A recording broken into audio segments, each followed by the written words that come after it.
At Haundi Special Training High School here. Instead of studying regular subjects, the students focus more on practical combat training. At this moment, one student is surrounded by 10 others. But he remains very confident because with just a flick of his finger, he can summon a large iron axe. Even though the number of enemies is high, it's not a serious problem. Because with a swing of the iron axe in his hand, he can break through their defenses. Park Jyn Sung, you useless jerk, stop just standing there and watching. The young man with red hair in the attacking group angrily looked at another male student standing in the corner of the yard and yelled, but the student named Jyn Sung just scratched his head and smiled awkwardly. Because he knows that participating wouldn't help this useless jerk at all. Just wait after we finish this fight, I'll deal with you later, the red-haired guy yelled in frustration. That's right. Park Jyn Sung is our main character, but as everyone can see, he has no abilities, and the others feel unfortunate to be on the same team with him. The proof is that after that training session ended, Jyn Sung was beaten down by the red-haired student, and a few others, no matter how much he was hit or scolded, he showed no signs of pain. In fact, Jyn Sung kept laughing, ha ha ha ha. I'm really sorry. But just like that guy said, what can you expect from a bottom-tier guy like me? Jyn Sung's provoking attitude only made the opponents angrier. He threw a punch, but this time he countered by running away. Looking at the locker that was deformed by that punch, it was clear that Jyn Sung made the right choice to escape. This level of pressure is exhausting for us, so we'll only hit you 10 times. Consider it a replacement for the 10 members you affected. The bespectacled student next to the red-haired guy spoke up. Jyn Sung swallowed nervously because just 10 hits with that punching power. If I take 10 hits, there won't be anything left of me. He definitely doesn't want to be beaten throughout the entire break, so in the 36 strategies, running away is the best option. Jyn Sung decided to run for his life while shouting for help. Of course, the shouting was just for show. No one would bother to save him. The students from other classes seemed accustomed to seeing Jyn Sung run away like a rat every day. So they just saw it as a fun spectacle instead of a long-running drama, and the result, as always, was that Jyn Sung was left alone and couldn't escape from his classmates. Those violent ones. When surrounded by them, he could only helplessly remind them not to use EDA or else it would hurt too much to bear. Don't worry, we will control ourselves. We'll only hit you enough so you won't go whining to teacher Jiang Ho. You know we are banned from using EDA at school, right? After the bullies finished speaking, they started hitting him, punching and kicking him mercilessly, giving Jyn Sung no chance to defend himself while the other students watching this scene were very entertained. In fact, they wanted to hit him harder because they thought having to share a class with a bottom-tier trash like him was a disgrace. As for Jyn Sung, at this point, he had been beaten to the point where he couldn't straighten his back anymore. However, he still wanted to express what he was thinking in his head. You guys, I actually think our team's loss isn't because of me. Jyn Sung really dares to say anything. This also means that these people are so useless that even with 10 of them, they still lose. Having you here won't change anything, just as predicted with your comeback like this. The more it infuriated those boys, but when they were about to beat you up again, the teacher pushed the door and walked into the classroom, telling the kids to sit down. Today, I have good news for you all. Since the teacher has arrived, those bullies dared not continue their actions. They ignored Jyn Sung sitting in the corner of the classroom and quickly returned to their seats. Jyn Sung breathed a sigh of relief because he finally wouldn't get beaten up anymore and crawled back to his desk, wondering what was going on that made the teacher look so serious. At the podium, the teacher slammed the board a few times to signal the students to be quiet, then announced that their school had officially been recognized by the government. Contrary to the teacher's excitement, the students seemed very indifferent, even somewhat annoyed. Oh, teacher, with your tone, there must be some new rules coming from some corner. Write this kid's name as Byun Jizon, a typical bully at school with basic fighting skills, looking at Jizon's rough legs resting on the table. The teacher couldn't help but remind him that the break time was over, so put your legs down. Jizon put his legs down, but he still casually retorted, "Can we stop doing this meaningless stuff?" Their homeroom teacher just shook his head because he wasn't the one to decide this matter. So the little devils in the class had no choice but to gradually get used to the new rules. Moreover, he didn't forget to remind them that this time, their school was recognized by the government thanks to the outstanding performance of the third-year seniors, after which the teacher officially announced the new rules. That is starting today. Their school officially became a trial zone for the military system, meaning that students would also receive military ranks based on their performance. The homeroom teachers of each class would receive military ranks starting from lieutenant and the position of squad leader. He had become the squad leader of Squad 10. No wonder he was so excited. We are Squad 10 because we are in 10th grade. What are they turning the students here into? Byun Jizon grumbled, "Stop complaining. The homeroom teacher said this was the government's proposal, so do your best. From now on, we will be comrades. During training, you will have to salute seriously like in the military. Now there will probably be a bunch of people trying to recruit students from our school. The homeroom teacher kept talking endlessly, but down below there wasn't a single student who seemed excited. Jyn Sung was one of them. And with his straightforward personality, Jyn Sung immediately asked the teacher, "Sir, what if we don't want to study in a military style?" The homeroom teacher shrugged and said that the school doesn't force anyone, so if anyone doesn't want to, they can request the government to transfer to another school. However, he kept reminding them that this was a valuable opportunity, so only a fool would want to transfer schools, while the students really didn't know how precious this opportunity was. Where after that, the homeroom teacher then pulled out from the cardboard box, he brought a pile of military ranks saying that the third-year students had completed a major mission that helped the school be appointed as a military school. And all of them had received the rank of sergeant. The top students of the second year became corporals, while the rest were all privates. But first-year students will begin with the private second-class rank assessment that will be conducted by your squad leader at any time. Feel free to find me anytime. I will help you to the best of my ability because your future depends on this. The homeroom teacher reminded the students that the military insignia should not be attached to the uniform, so they must keep it safe as there will be a roll call later. The student was told to stick this insignia on after he had distributed the insignias, and only Jyn Sung was the only one without one and when he intended to question it. The homeroom teacher had already used an annoyed tone to warn the entire first-year cohort that there was only one student who could not receive a rank. "Private Jyn Sung, you will start as a trainee soldier." Jyn Sung couldn't even believe his ears. What did the teacher just say? It didn't stop there. The next day, Jyn Sung was called to the teacher's office very early, and the reason was to discuss his future. After that, the teacher didn't even bother with any lengthy preamble. He directly asked when Jyn Sung would transfer schools. This shocked Jyn Sung. The school seemed tough for him, and I knew that. "When our school turns into a military academy, you won't last long, Jyn Sung." The teacher's words indeed had a heavy impact, yet Jyn Sung remained determined to respond. "Teacher, you have to see the hidden potential within me. Who knows, maybe I will do well unexpectedly." Nevertheless, the homeroom teacher's reaction was not what he expected. Specifically, he burst out laughing and said that Jyn Sung was really funny. Of course, Jyn Sung wasn't foolish enough not to recognize that this smile had no sincerity. There was not a shred of goodwill in it. He even knew that from the first time the teacher saw him, he had always mocked and looked down on him, Jyn Sung. Since the ranking system was established to classify students' life at school has been incredibly difficult for him. "You know I can't pay attention to isolated students," the homeroom teacher continued. His words only made Jyn Sung more uncomfortable. The teacher indeed thought he couldn't do anything but get bullied. And he didn't want a student of such low rank in his class. At first, it seemed like he thought Jyn Sung would voluntarily drop out because he was bullied every day, but since Jyn Sung seemed to be holding on well. Even as a bullied target, it was understandable that he called him here. There was no reason for anyone to need a rank F like you. "By the way, I'm a bit curious," Jyn Sung suddenly asked. "Do you think souls have ranks?" In response, Jyn Sung received an even bigger smile that reeked of contempt than before. "Are you joking with me?" "Of course they do.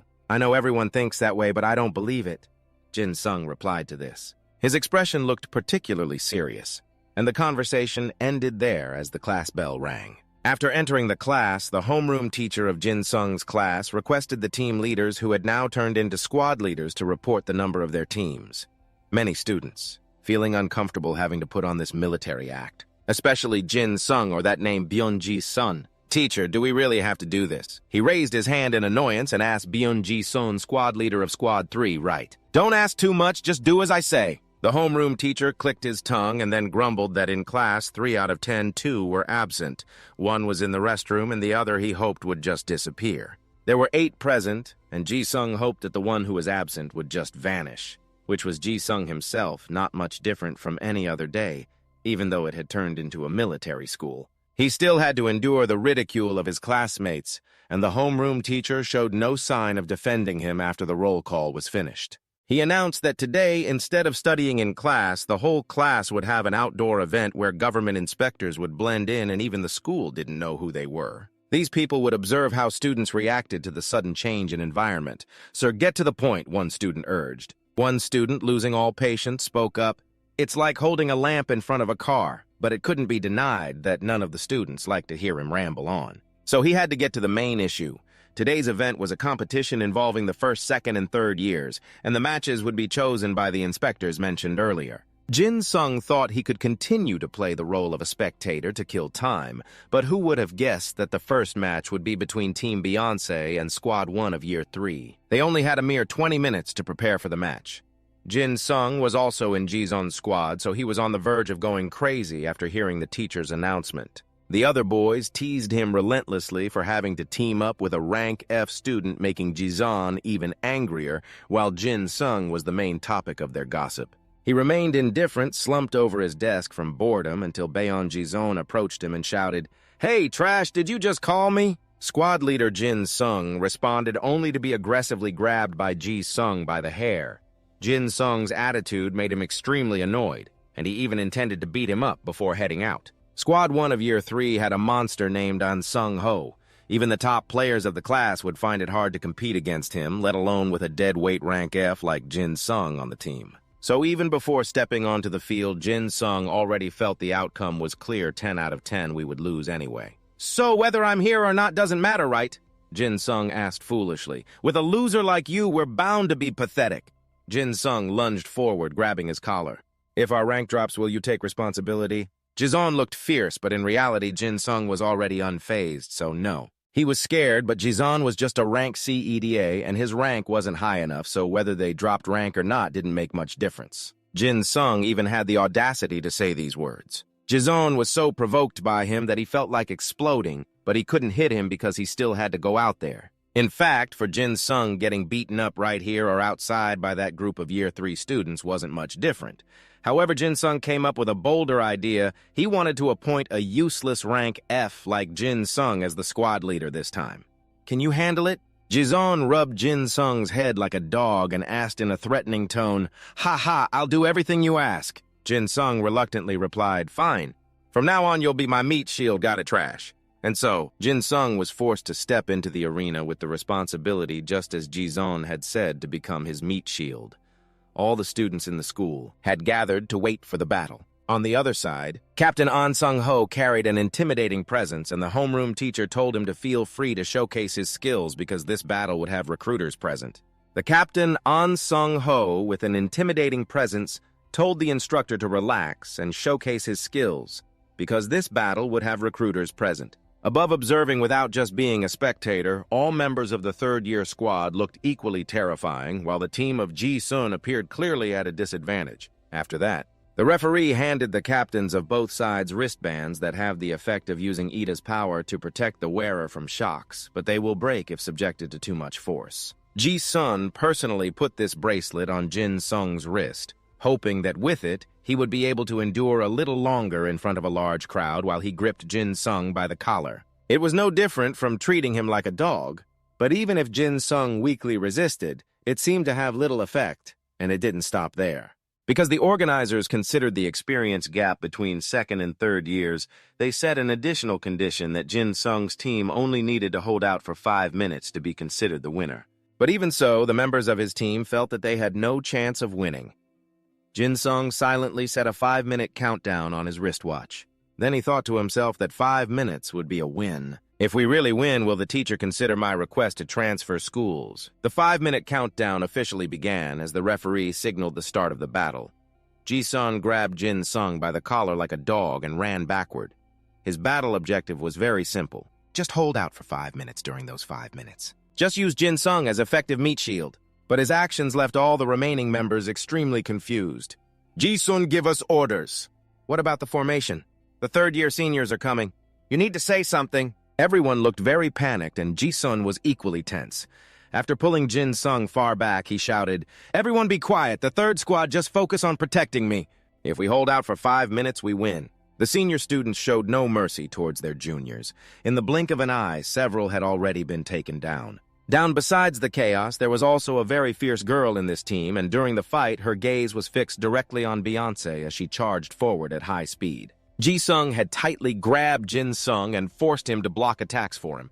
Jyn Sung was extremely confused while he continuously cursed him as a piece of trash. The opponent was getting closer. Accidentally glancing to the left, Jyn Sung saw the homeroom teacher giving him a thumbs up.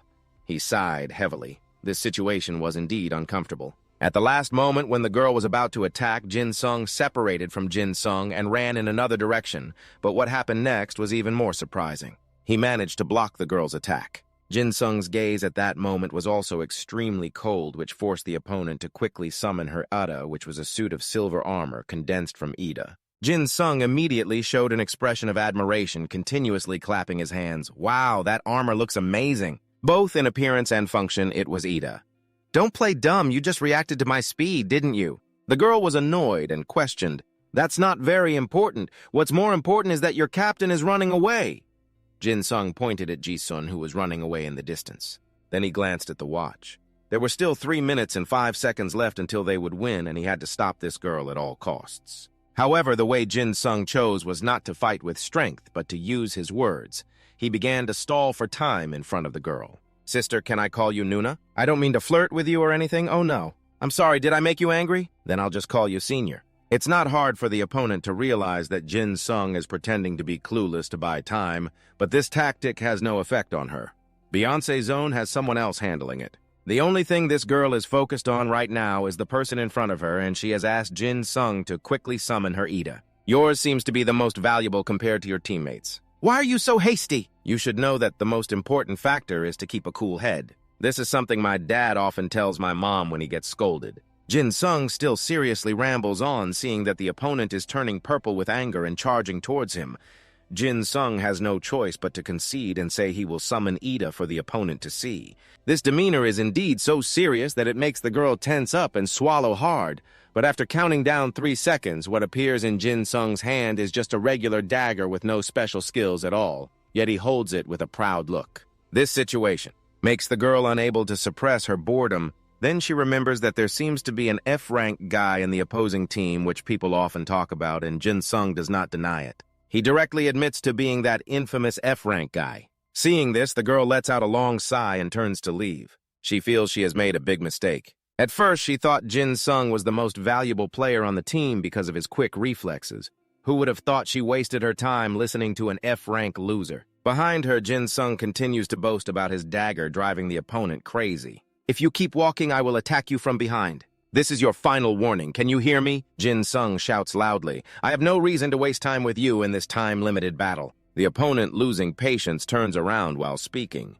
Who would have thought that when she turns back, she sees Jyn Sung tightly gripping the dagger charging towards her for real? Initially, he thought the girl would continue to ignore him, but her reflexes are indeed quick. When Jyn Sung's dagger lunges at her, she blocks it with her arm. That's silver armor. Truly high quality, sturdy enough to leave no scratches. In this awkward situation, the only thing Jyn Sung can do is smile confidently and say some meaningless phrases to cover up his embarrassment. Haha, your armor is indeed as tough as it looks. The students outside, seeing that Jyn Sung really caused no damage, burst into laughter, and the girl opposite him even looks a bit flustered. The group of students outside burst into laughter upon seeing that Jyn Sung was unable to inflict any damage, and the girl across from him even looked a bit confused. A few seconds later, she turned away and sighed.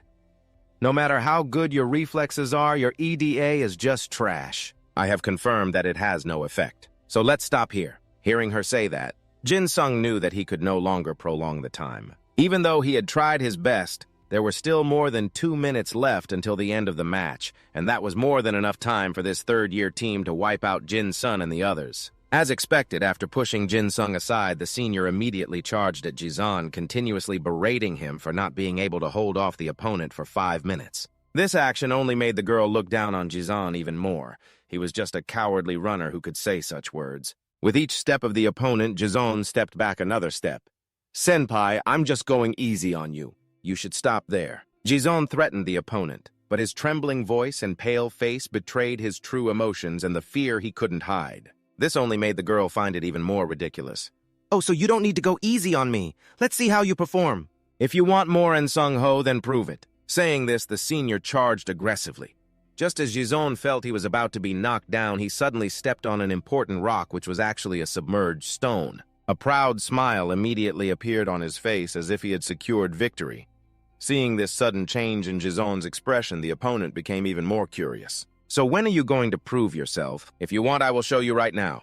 Saying this, he squatted down, placing his palm on the ground. then began to pull up that stone to the astonishment of everyone including Jyn Sung, who all knew his EDA was level C. But seeing this scene, it seemed that Jyn Sung had hidden his true abilities. Jyn Sung didn't have time to think much and warned the girl. It's very dangerous. Senpai in armor Jisung's ability is to pull something that is stuck and throw it away. Normally the level is C+ or B and the combat ability is B or C. If it is an object that is stuck, it can be used as a weapon, and the fixed weight of the pulled object can be ignored. It depends on the user's ability with this power. Contrary to Jyn Sung's worry, the girl seemed incredibly excited after witnessing Jisung's actions. Oh, so you're not running away anymore. Are you waiting for the EDA to appear so you can use that stone? Haha, senpai is really smart. Jisung laughed loudly after that. He lifted the stone and threw it straight at the opponent. Now disappear. Turn into the path that I can crush to showcase the essence of EDA. The more Jisung laughed, the more excited he became. It seemed he was extremely pleased to take down a third-year student, but whether he could take him down or not was still uncertain. Just then, a cold voice rang out from behind Jisung. He turned around, and before he could see the owner of that voice, clearly he was pressed straight down to the ground. Jyn Sung was forced to land face first, and of course it wasn't pleasant. He was both in pain and furious. Ben shouted, "Damn it, why did you sneak attack like a coward, senior?" Just as he was lifting his head, he spotted the gigantic rock he had just thrown. Still hovering above the senior girl was not crushed as he had thought. Jisung's abilities were indeed stronger than she imagined, but based on her own ideas, this girl could still resist. Just when she was about to muster all her strength to shatter the rock, it suddenly exploded due to another force. It was no surprise that Sung Ho was the author of this. However, instead of feeling grateful, the girl's face showed clear disappointment. This was supposed to be a good opportunity for her to showcase her dignity. So why did you interfere? Captain Sung Ho replied that the attack was a bit dangerous and he was just fulfilling his duty to protect the team members. Little did he know the girl became even more frustrated upon hearing this. With both hands clenched into fists, she gritted her teeth and questioned him. "Are you saying I can't handle it?" "Julia, you can definitely deal with that rock." Sung Ho reassured her, but that jerk wouldn't just stop there. As he spoke, he turned around and saw Jyn Sung holding a baseball bat ready to sneak attack him. Unfortunately, all of his actions were already anticipated by Sung Ho, so Jyn Sung was brutally knocked down to the ground in pain and humiliation. Watching this from afar, Jyn Sung could only exclaim, "Oh my God, you really are stupid, Captain." But just at that moment, Sung Ho's icy gaze shifted towards him, and Jyn Sung immediately felt a chill run down his spine. He quickly raised both hands to surrender his weapon. I give up, okay?" However, Sung Ho continued to approach him, but his tone was much gentler now. It turned out he just wanted to know why Jyn Sung warned Juyeon to be careful when Jisung activated. Ada of mine, meanwhile, both sides were clearly opponents. It's just that our captain is a bit lacking in controlling his anger, that's why I did that. Since he didn't know what Jyn Sung was capable of, Jyn Sung replied, "You're really a master liar, aren't you?" Sung Ho chuckled lightly, and then suddenly lunged at Jyn Sung even though he had surrendered. Jyn Sung's wrist was tightly grasped by the opponent, and the dagger in his hand was knocked high into the air before falling down. With his incredibly quick reflexes, Jyn Sung managed to catch it. "Please listen when someone else is speaking." He voiced his frustration while also breaking free from the opponent's control.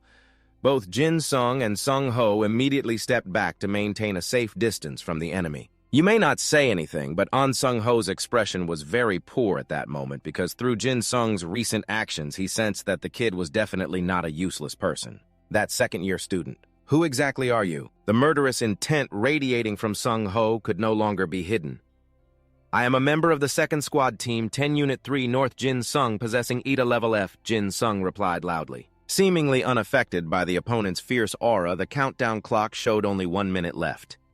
Sung Ho looked annoyed that his opponent was not focusing on him. Meanwhile, Jyn Sung really didn't want to clash with him at all. He continued to use his old trick of talking nonsense to buy time, but this only made Sung Ho angrier. "Are you trying to stall for time?" "I really hate people like you. What do you want?" "What do you think I can do alone?" Jyn Sung said while retreating. "Instead of stalling, why don't you try to win against me?" Sung Ho suddenly asked. "Effort," Jyn Sung chuckled. "I'm just an F rank. What can I do?" This is not a warning, but rather advice. Everyone says in this match, the scout leader will select students who do not perform well, and those lacking skills will be expelled. At this moment, Jyn Sung felt a chill, it turned out. This was the reason why at the start of the match, the homeroom teacher looked at him with that ridiculous expression. It turned out he had always hoped Jyn Sung would be expelled. Out of the school, it's lucky that Sung Ho told you that. Jyn Sung's right hand suddenly tightened around the dagger. Then he sighed and said to Sung Ho, "Senior, I don't want to be expelled. If you're my opponent, then I don't know what will happen after this match. Are you still okay?" The words Jyn Sung spoke sounded humorous because in everyone's eyes, he was the trash among trash who would have thought that right after saying that. Jyn Sung's body reacted with hot blood seemingly boiling and veins popped up on his face. Jyn Sung's dagger was indeed just an F-rank dagger. With a combined fighting ability also at F-rank, a normal dagger had no special capabilities. However, after this rapid transformation, somehow Jyn Sung's physical strength had tripled compared to his original strength. He could see the opponent's critical point and also knew the most effective way to destroy them. With his current skills, only by completely destroying the opponent's Ada or taking their life could this ability cease. At this moment, Jyn Sung had lost all reason and was obsessed with the desire to take his opponent's life. This was the true Ida of Jyn Sung, something he always wanted to hide. Because it was a true killer, an S-rank Ida that could easily take another's life, this bloodthirsty transformation in An Sung's eyes. Coughing had nothing special. All he saw was just Jyn Sung's vacant gaze. But Sung Ho could also sense that the F-rank dagger was not all of Jyn Sung's Ada, which made him particularly vigilant now. Jyn Sung could see all the information about Sung Ho as well as his abilities.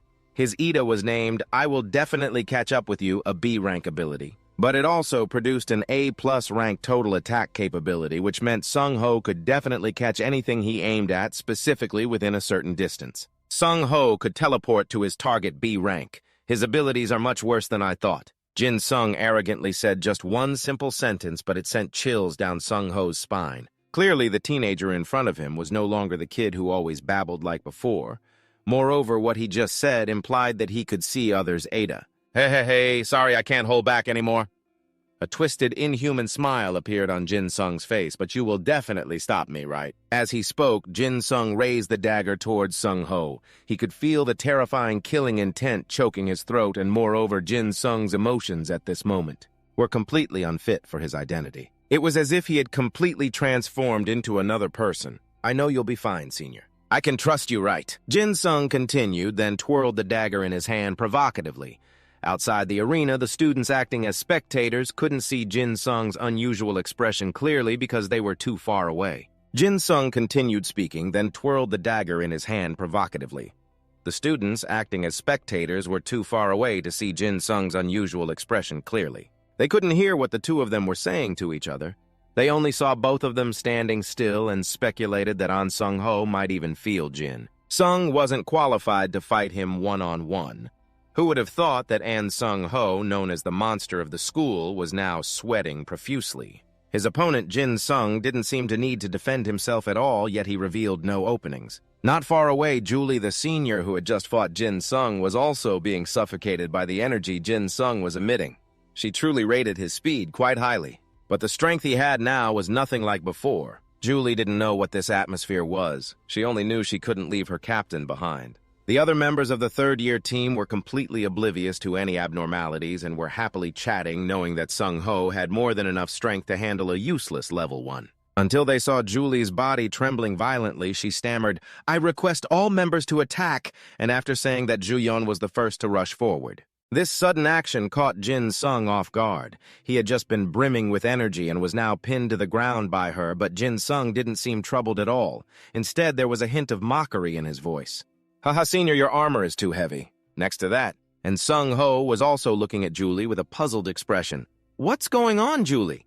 The serious-faced girl replied that she just wanted to protect her teammates. Just like how An Sung Ho had done earlier, even the third-year team was so confident that several of them rushed together to subdue Jyn Sung on the ground, witnessing this scene of 6 against 1. Sung Ho truly felt a sting in his eyes. "You guys don't need to protect me," he said. "Are you sure, Senior?"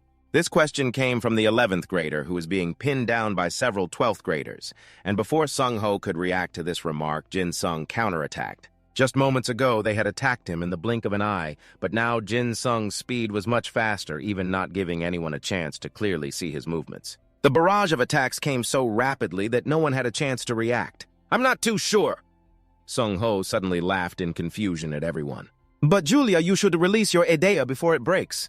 As soon as Young-ho finished saying this, Ju-yeon's armor shattered, and she stared wide-eyed in shock, unable to believe that Jyn Sung's previous attack had caused so much damage. It didn't stop there. The arms of the remaining team members had also been broken. Jyn Sung's speed was so fast that they didn't even realize he was the culprit at that moment. His true murderous state had also been lifted. Jyn Sung continued to lie flat on the ground, cosplaying as a harmless person, saying, "Ha ha, your team spirit is really good." Facing him was Sung-ho's scrutinizing gaze. "Have you returned to normal yet?" he asked, and Jyn Sung basically didn't understand what he was saying. Instead, he focused on the girl in a dress, pinning him down. "Hey, it's been 5 minutes already. Can you move to another spot?" The outcome of this battle had already been determined. Sung-ho was convinced, but he said that next time he wanted to have a serious match without any interference. "Next time I can only handle this once." Jyn Sung waved his hand, but Sung-ho didn't even bother to listen to him. "You should do a few things first. That's a piece of advice." After saying this, Sung-ho left. Sung-ho then left. The members of the third-year squad had no reason to stay until now. Jyn Sung could finally lie flat on the ground and let out a sigh of relief that it was over. Their homeroom teacher displayed an unbelievable expression upon seeing Baeon Ji-sun's team manage to defeat the monster An Sung-ho's team. Not long after that, a special guest appeared in the principal's office, a man whom the principal referred to as the advisor, judging by his humble demeanor, this seemingly young man. He must be a high-ranking official or possess incredible abilities. "Has the file I requested been prepared?" After settling into the advisor's chair, he asked, "Are we all here?" The principal handed him a file, and the advisor flipped through a few pages before stopping at An Sung-ho's profile. The principal immediately introduced that Sung-ho is an outstanding student known not only in Korea but also worldwide, and he is also the pride of Hyundai School. The advisor flipped to the back to check the information and discovered that Sung-ho had no award history in middle school, but had won every match in high school. This is indeed quite strange. If the boy's EDA level were just a bit better, it would be unfortunate, the principal lamented, because with a rank B, he shouldn't have come this far. The advisor mumbled to himself and then noticed at the bottom of the file was Park Ji-sung's information, and what caught his attention was that he was the only student without a military rank, merely a trainee. The advisor then asked the principal about this, and received an explanation that he was just a second-year student but had a rank lower than even first-year students. Contrary to others, he still found Jyn Sung quite interesting, so he requested the principal to show him the boy's past resume. Jyn Sung was labeled a special case by the school because he lost his parents at the age of 8. Perhaps this shock is why Jyn Sung's EDA was not awakened. After that, he was exploited by his aunt and uncle for a long time. At the age of 50, a group of robbers broke into his uncle's house, and the two of them suffered a significant amount of damage. They sustained severe injuries to both body and mind, leading to a stay in a mental hospital, resulting in Jyn Sung's EDA awakened on that very day. The more he read, the more the advisor's brow furrowed. Jyn Sung truly is a special case because normally people's EDA would appear. Jyn Sung's EDA was awakened late at the age of 8 in a special circumstance, yet he only achieved a rank of F, and moreover his combat ability remained stagnant at rank F. For the past 50 years, the advisor felt something was off here. It is unreasonable for his combat ability not to have increased even a little over 7 years. He immediately speculated that Jyn Sung was hiding his true abilities. He just didn't know what the boy's intentions were. The advisor requested to meet Jyn Sung privately, but before that, the principal had a question he wanted to ask him, but the advisor asked why he allowed their school to become a military academy after this question. The advisor's hand flipping through the file suddenly stopped and his expression darkened, causing the principal to panic. "I'm sorry, sir, I shouldn't have asked." He hurriedly waved his hand, but then suddenly received a response. "We have prepared to face ridicule from the north, but with this system, we hope that the students can help us change the past." Jyn Sung's morning routine goes like this. He wakes up at 6 in the morning, gets his clothes ready, dreamily looks at himself in the mirror and smiles confidently, telling himself to give his best today, and leave the house at 6:30. Jyn Sung arrived at school early like this. It's because recently, you have to take on all sorts of cleaning tasks and other chores, and just as you arrived at school, you ran into the upperclassman, the girl at the head of that group, squinting at Jyn Sung. Han lightly spoke up. "You're a second-year student. I think we don't need to dress as nicely as you." Jyn Sung heard that comment and laughed, responding, "That's right. That's fine then." The boy next to her immediately spoke up. "Wait, isn't he the only intern at our school?" He smiled, modestly, gently replying, "Have I become that famous? You guys are exaggerating a bit." The senior raised an eyebrow at him. He looks dumber than I thought." The girl laughed contemptuously at this. "I think the people from the first squad are getting a bit too complacent." Jyn Sung laughed, ignoring the crowd that was busy gossiping and judging him. They didn't even bother to show him any respect, throwing insults right in front of him. "Isn't your EDA just a sword?" "That thing is useless. How can you possibly stand up to An Sung-ho with that?" Even he makes mistakes. Struggling to enter the school gate as soon as he got to class, he quickly cleaned the board chalk dust flying into his eyes, making him uncomfortable. It just wouldn't clear out. They even had the support of the government. So why don't they use whiteboards instead of this thing? After that, he eagerly cleaned the classroom, so that's how things ended up like this. Looking at him so enthusiastic, Han raised an eyebrow, saying, "I think you really completed your part of the work by running away." Jong-hun beside him propped his chin up, bored, asking why he didn't do that with them. From the very beginning, Han-soo took the opportunity to grip his shoulder tightly. "I'm quite impressed. It would be surprising if you got ranked, even though everything will definitely be unlucky."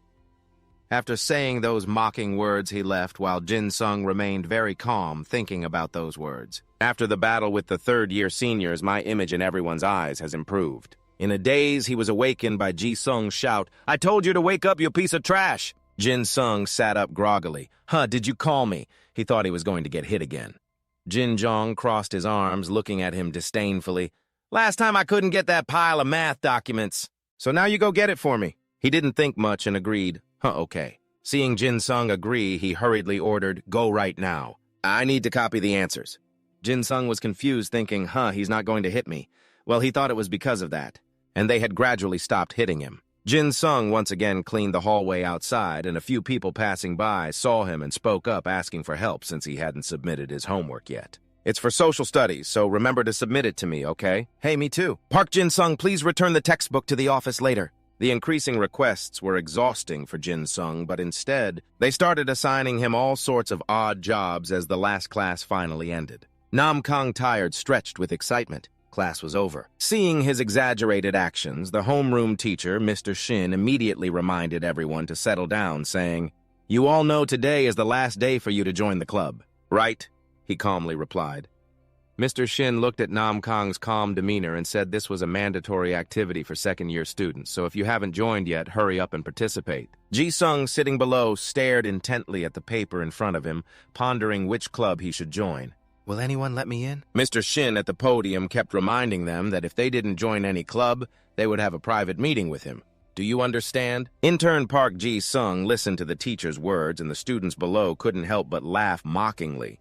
Surely no club would accept a guy with an F grade. They might even make him take an entrance test to see how weak he really was. Those heavy words echoed in his ears, darkening his mood. All they wanted to do was make fun of him. Suddenly, a series of data on the page caught Jyn Sung's attention. Emergency Rescue Statistics EDA Combat Team Battle. Separate battles, weapon practice, EDA combat skills, ideological struggle, training, emergency handling, high-level weapons, high-level martial arts, high-level attack skills. Enhanced combat learning about the art of war. Learning about the 36 strategies. What are these? All the clubs were related to the military or the use of EDA. While he was still in shock, the group behind him began discussing which club he would join. "I think I will join the combat team club. How is it rated?" "Wait, let's go to that club together." The students in the class gathered in lively groups, chatting excitedly as they left the classroom. They were rated quite highly. "So looking forward to it. Wait for me, I'm coming." In an instant, only Jyn Sung remained in the room. He held his head, furrowing his brows, mumbling to himself about what he should do. "I really hope they will avoid the EDA level restrictions. This isn't just a club, but groups of people connected to each other." He quickly grabbed a pen and filled in the blanks: ideological struggle, training, ultimate skills, four-direction handling, armored attack skills, learning about the art of war, HT. Not related to the use of EDA, distinct for the purpose of enhancing physical combat. Looking back at the paper once more to confirm, Jyn Sung finally felt satisfied and left the classroom. I don't think many people will join, even though it's a bit strange that there's only one club using their famous gym. The scene of heated arguments among the people in the class suddenly flashed before his eyes. "It's mine, not theirs, get lost."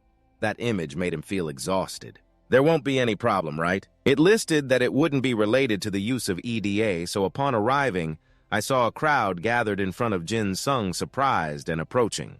Why are there so many people? Have I come to the wrong place? You looked at the paper in your hand again, muttering, but I'm sure this is the right place. Suddenly, someone in the crowd pointed at Jyn Sung and shouted, "Hey, the F-level student from the upper class is here too." The people around immediately turned to look at him, and they indeed glanced at Jyn Sung with disdain, discussing how he was from the upper class but was actually just an intern. Should I approach him to ask something rudely?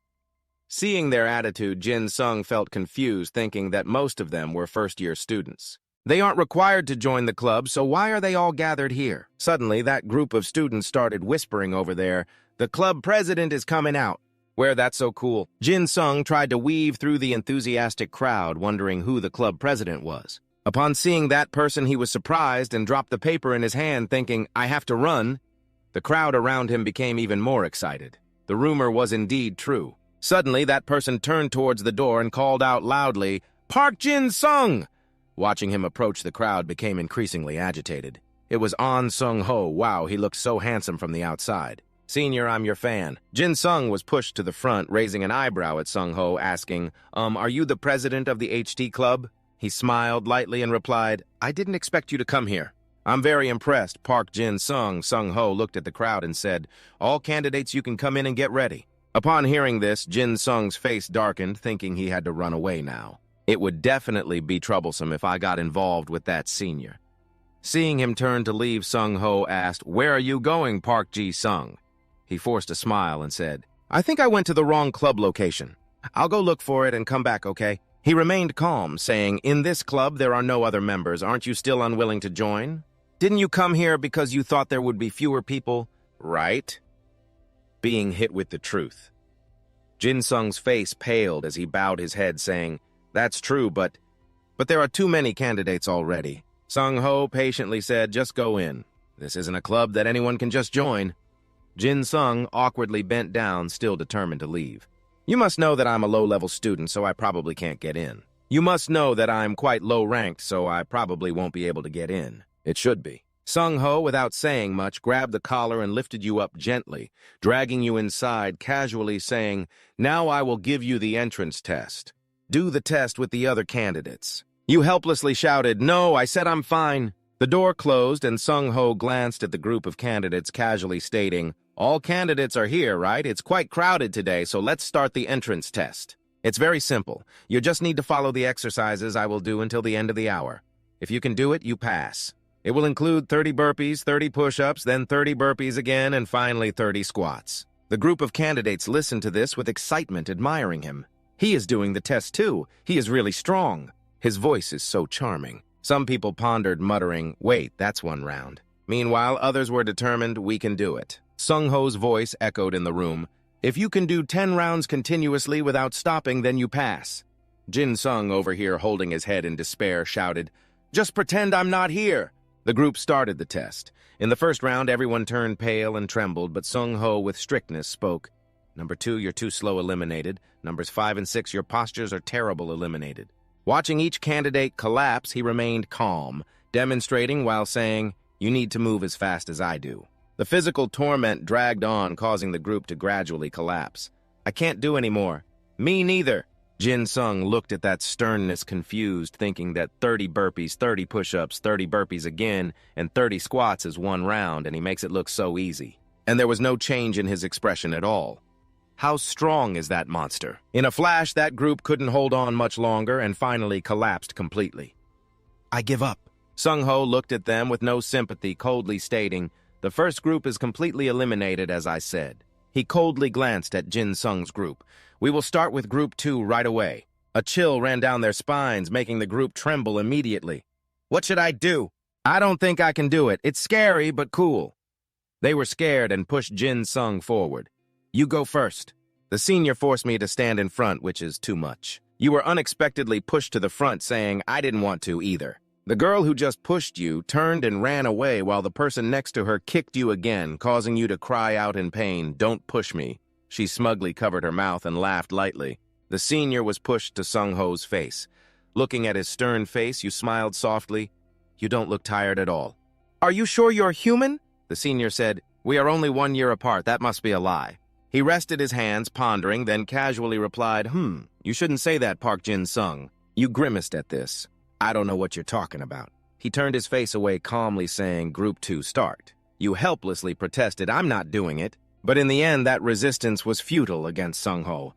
The surrounding space was quiet, only the sound of Jyn Sung's heavy breathing and the group's sweat soaking their foreheads furrowed their brows. Thinking to yourself, I can't do it. I trained my physical strength by myself to withstand the bullies, so I thought I would be quite good at these kinds of sports. But this is not something that an ordinary person can do. After a while of struggling, all three of them were exhausted and collapsed. Sung-ho looked at them and said that Group 2 was quite good. Should I speed up? His words made all three roll their eyes. Jyn Sung immediately shouted loudly in refusal, "You can't do that." In the end, the other two dropped out, so they got to sit and rest while eating cake comfortably. Wow, the senior hasn't dropped out yet, damn impressive. The people around looked at him and whispered excitedly at this moment. Isn't his stamina at least among the top?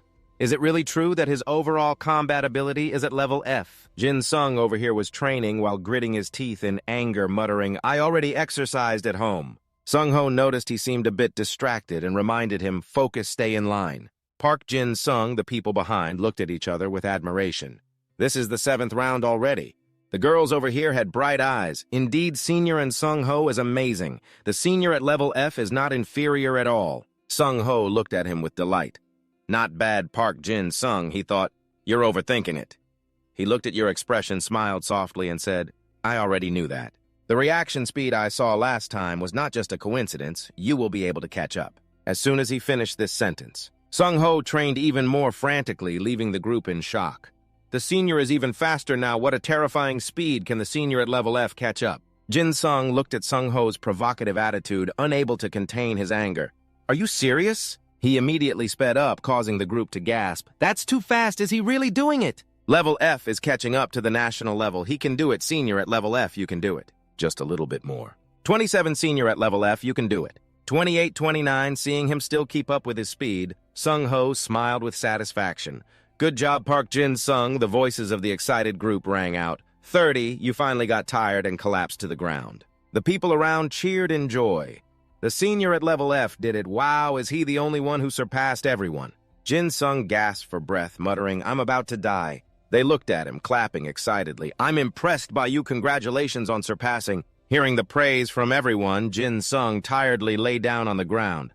Well, it's not too bad, right? I got this praise. Sung-ho suddenly approached Jin Sung, extending his hand towards him. Welcome to the HT Club. Park Jin Sung smiled and took his hand. Thank you, I think I will go rest now. Sung-ho pulled him up, chuckling. There's no rush, you can start tomorrow morning. Jin Sung, feeling confused, asked, Excuse me, senior, didn't you hear what I just said? He tightened his grip on Jin Sung's hand, smiling coldly. The effectiveness of exercise will double when someone trains with you. I've been waiting for someone who can match my level for a long time. He then withdrew his hand darkly, stating, Match your level with mine.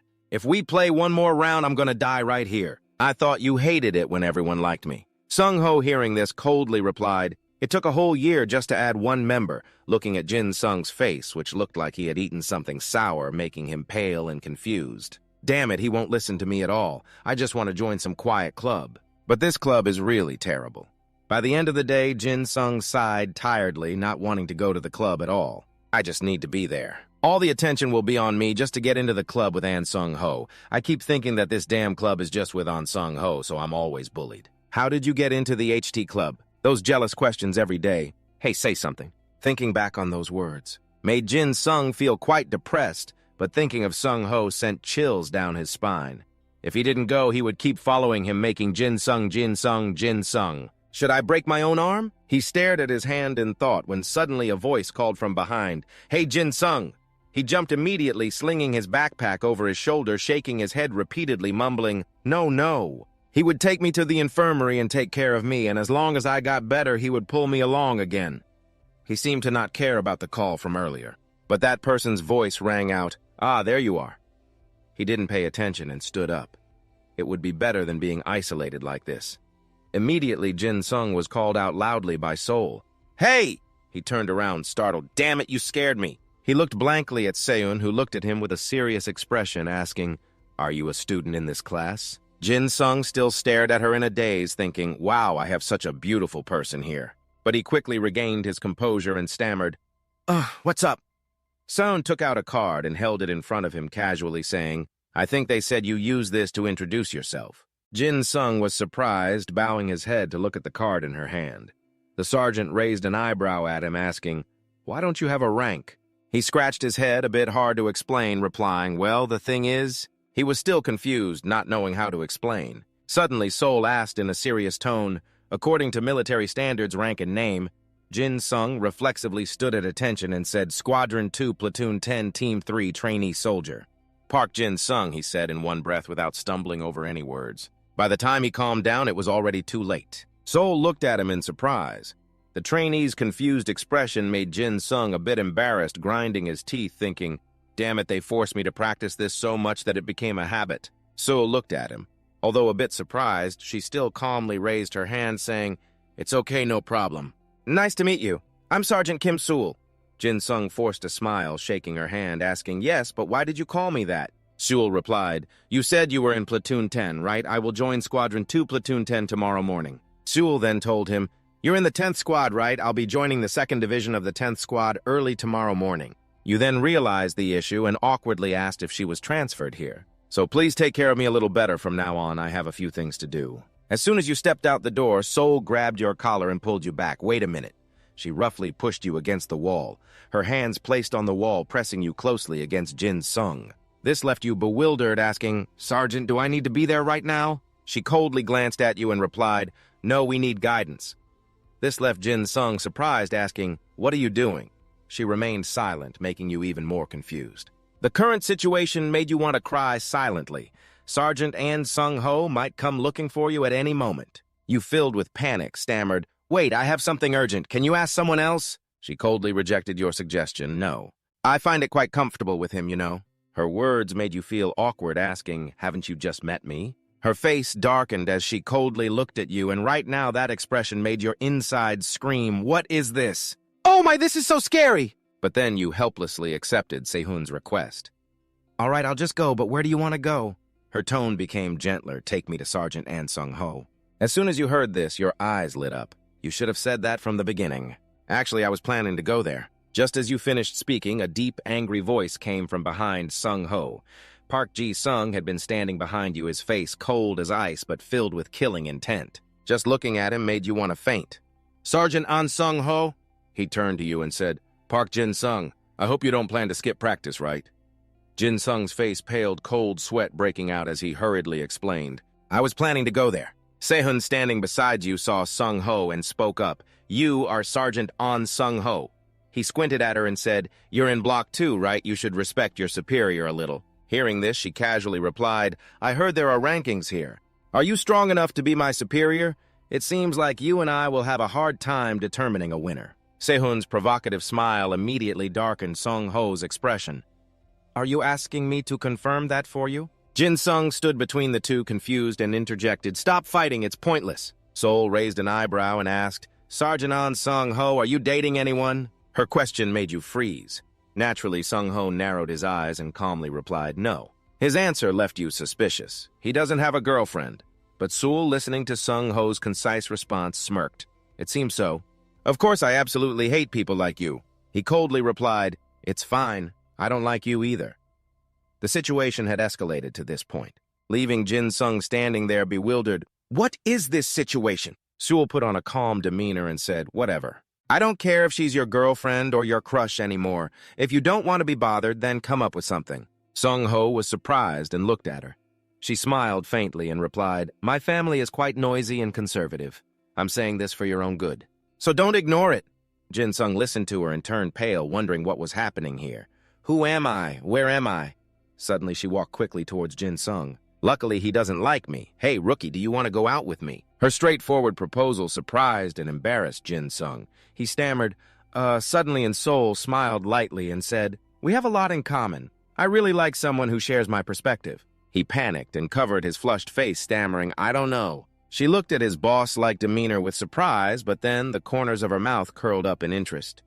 "How cute." She smiled with excitement, getting closer to him. "Rookie, huh? Ida and your jawline, what's that?" He turned his face away. "It's all just pressure." Hearing this, she frowned. He forced a smile and insisted, "It's true." Seoul still didn't believe him and moved closer. "No way. How could anyone have both?" He remained adamant, insisting, "It's you." She still didn't believe him, her face beginning to show annoyance. "Don't joke around!"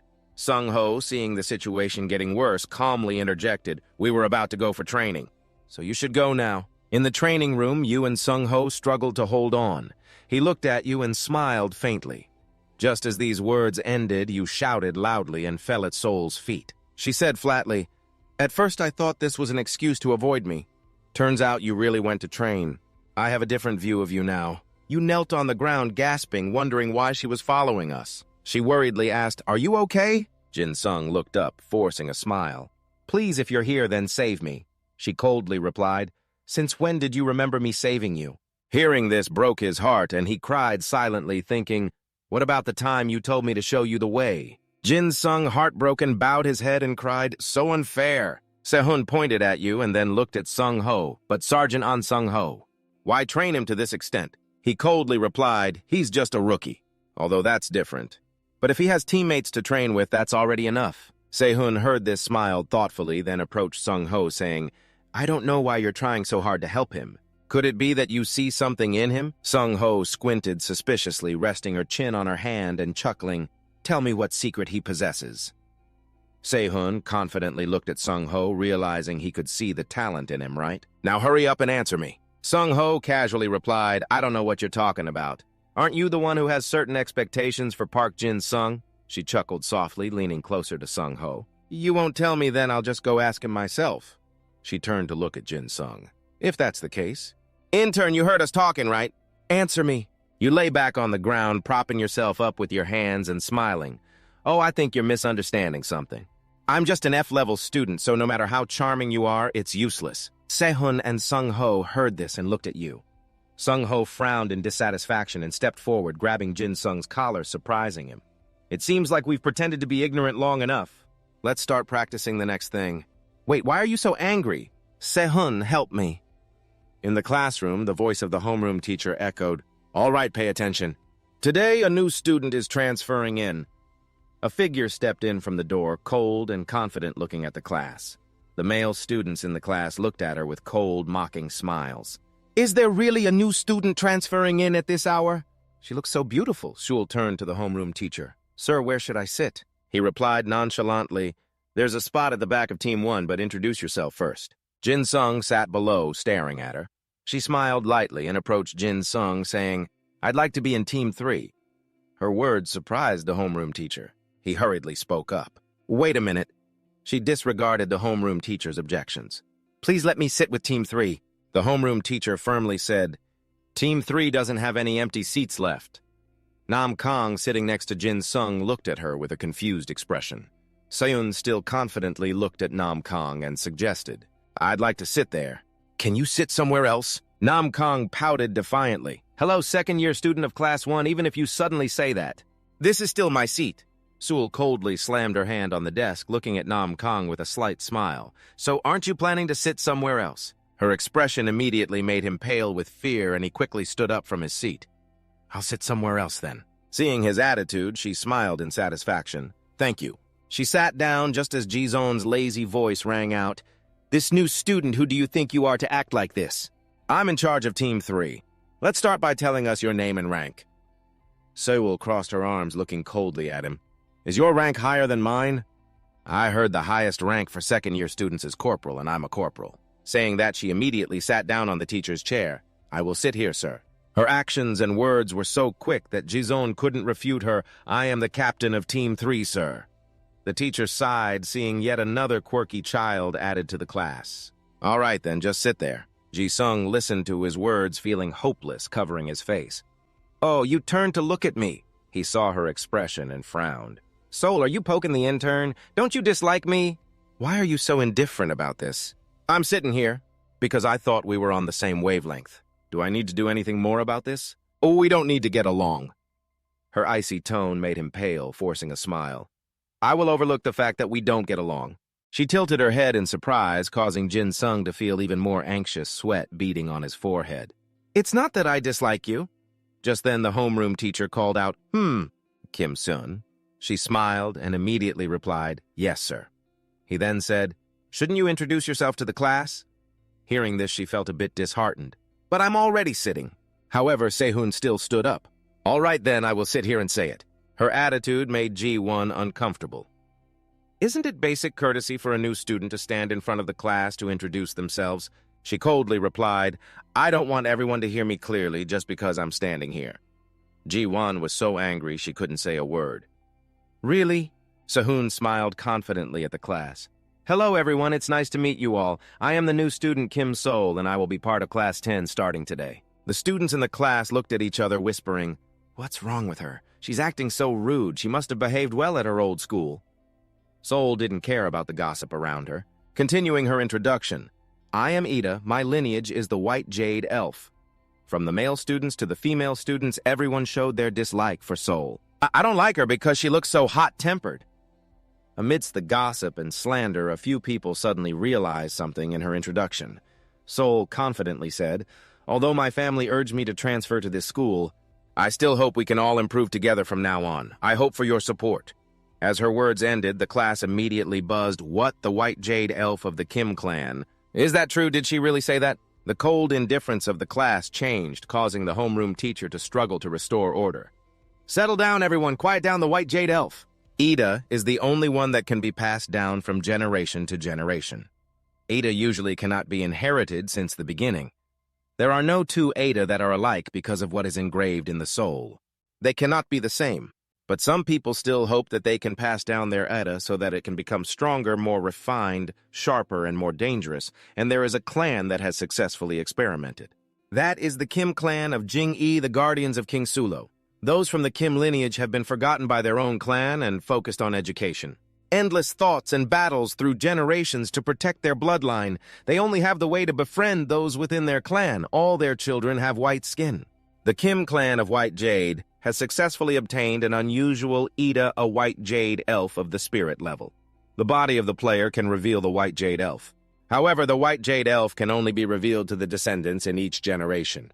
The clan's digital business has significantly decreased and is almost non-existent, and the child born in the last generation is a child with a sword appearing. That child possesses physical abilities and potential capabilities far beyond the last female elf. However, the Bakanok fairy was only revealed to the descendants in each generation, and the digital enterprise of their clan had significantly diminished and was nearly non-existent with the child born in the final generation. Then a fairy wielding a sword appeared.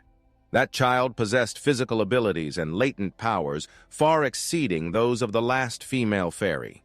The highest-ranking Kim Sehun, a person born with a silver spoon recognized by both his family and God as a prodigy, coldly spoke as he looked at the entire class with his hands on the desk.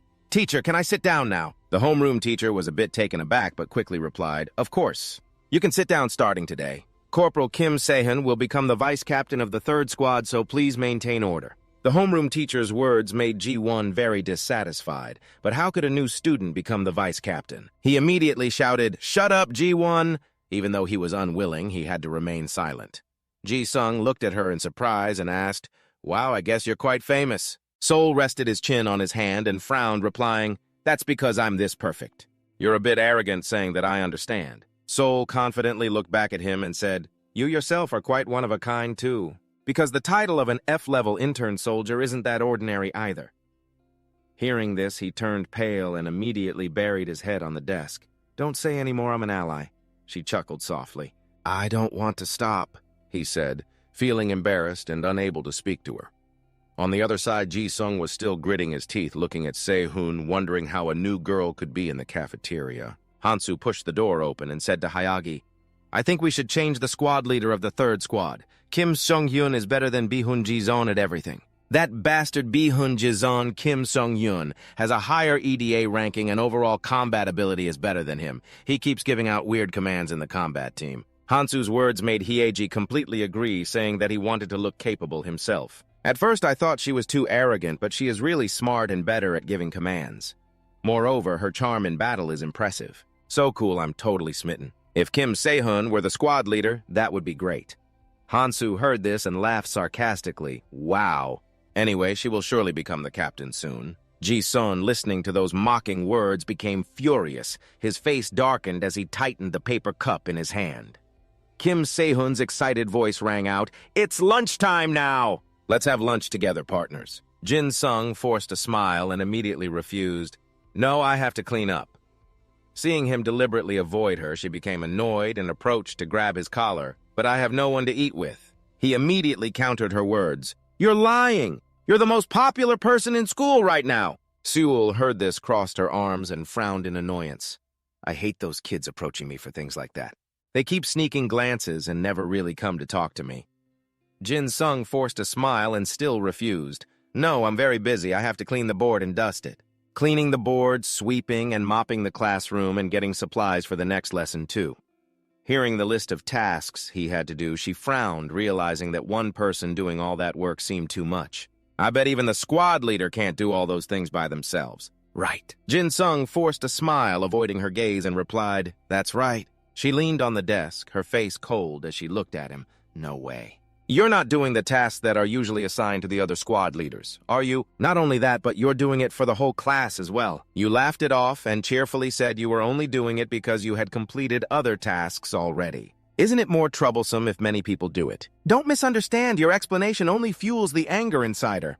She gritted her teeth and said, Misunderstand, follow me. She grabbed your collar and pulled you along, surprising you as you asked where to. I told you I was busy, Sehun said with a frown. What do you think? We're going to visit those jerks who keep assigning you tasks that they should be doing themselves. You looked confused. Wait a minute, I said it's fine. In the dining room, Sehun leaned down to look at Jong-hun. I have something to ask you. The girl beside him looked surprised and said, Kim Sehun, what is it?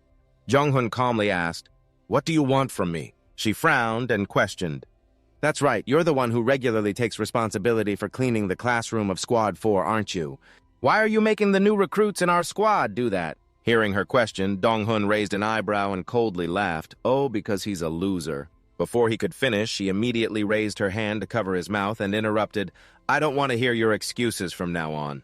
Let's all do what we're assigned to do, okay? It's really shameful for you to bully someone weaker than you, and I really don't want to be in that situation. Do you understand what I'm trying to say? Dong-hun turned pale looking at her, and Se-hun let go, saying, If I catch you doing this one more time, understand. He turned pale with fear and immediately said, Yes, I understand. Apologize, she coldly pointed at Jyn Sung. You should apologize to him. You looked at everyone, forcing a smile, unable to say a word. Jong-hun, though reluctant, gritted his teeth and said, I'm sorry, loser. After finishing his task, Sehun led you away. Sorry for bothering you while you were eating, she said, tilting her chin. Now, new recruit, go to the next person. Upon hearing this, you said, Where are we going now? Didn't we resolve everything already? She replied, What do you think we are going? We're going to meet the homeroom teacher. You heard this and exclaimed in surprise, Wait a minute. In the teacher's room, the homeroom teacher smiled happily at Sehun. Oh, so this happened to Jyn Sung. From now on, I'll let you be in charge of dividing the cleaning tasks, Sehun said, contrasting with Jyn Sung's desperate face. Sehun excitedly replied, Yes, sir. She quickly turned to the group of students. So now I'll assign the tasks for our squad from today onwards. You will take care of the board, and you will handle the floor cleaning, got it? The two boys listened to her in surprise and said in unison, What? One boy puzzled asked, Why do we have to clean? The boy next to him also chimed in. That's right. That jerk hasn't finished his words yet. Before they could say anything else, both were hit on the neck by Sehun's broom.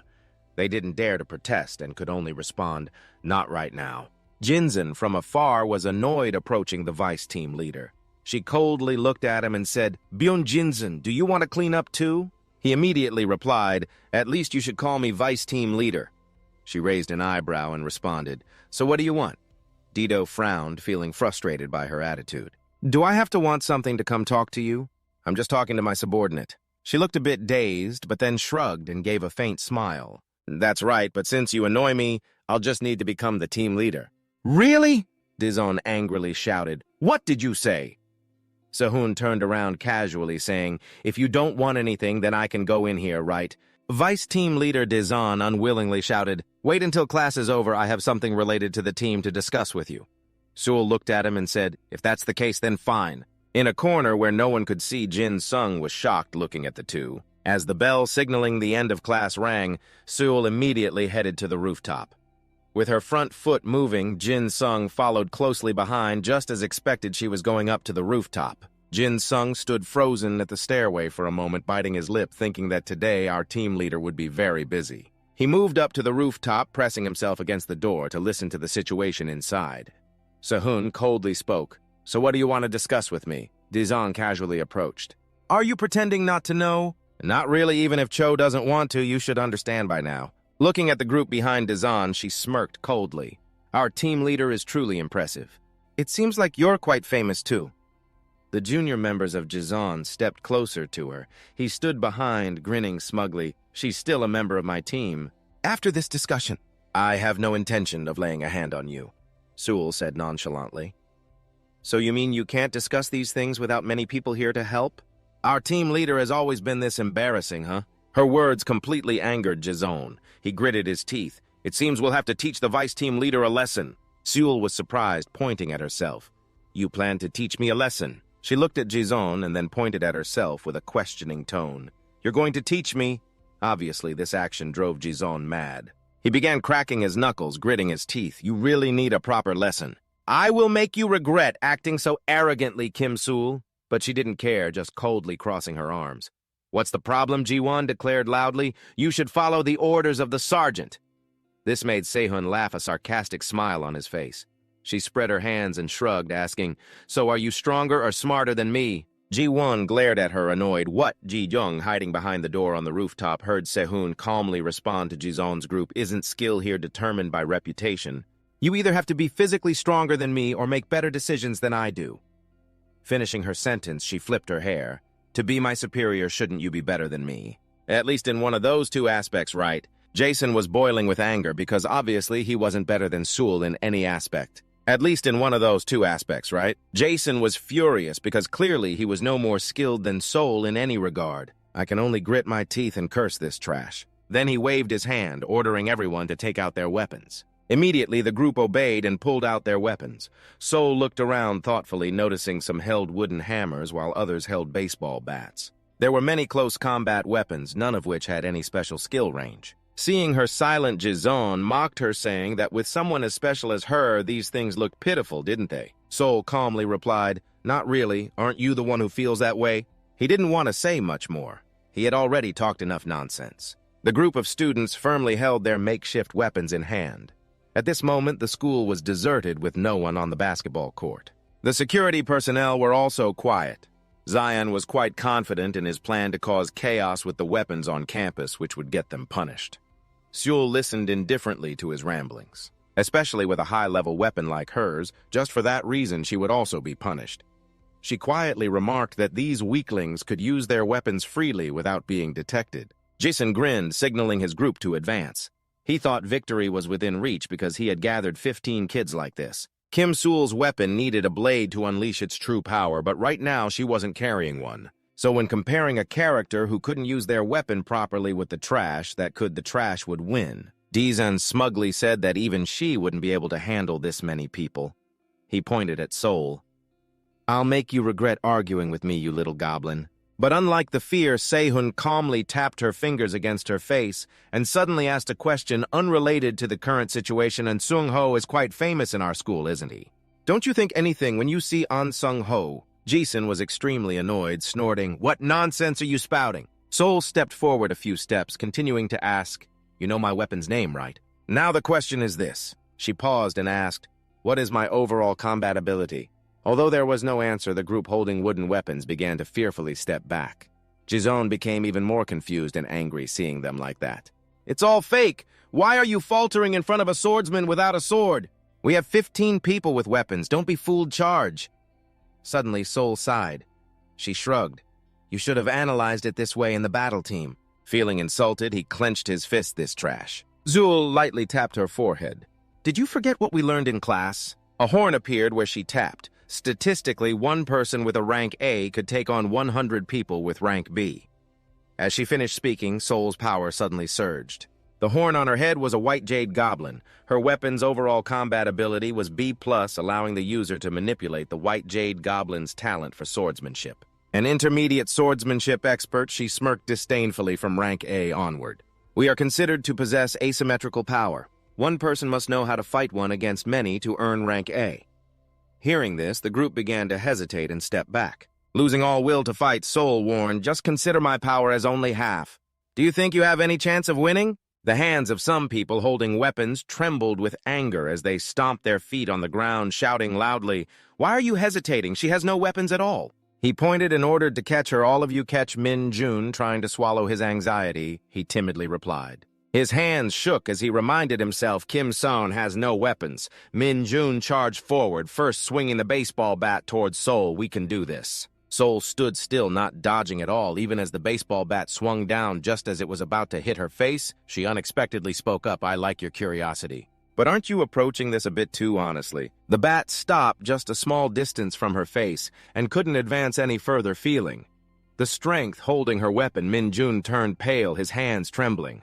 Looking at the small, steady hand blocking the attack, it was impossible. Right after that, a dark shadow flashed by. It was Min Jun being thrown backward. He fell onto two other people, and all three were flung away, crashing against the protective railing on the rooftop. Sehun smiled with satisfaction, having hit the mark, not allowing them to intimidate him anymore. She leaped up with lightning speed, throwing punches that knocked several guys away. Seoul's body slid forward, sweeping her leg to knock one person down. That guy fell hard onto the floor, unsure if he was still okay. She forcefully stomped on the stomach of the guy who just fell, slamming him down onto the floor. Under the sunset, she proudly enjoyed her victory over a bunch of weaklings who didn't know their own limits. Min Jun groaned as he got up, the pain in his chest still lingering. She has no sword, yet she is still so strong he felt disheartened.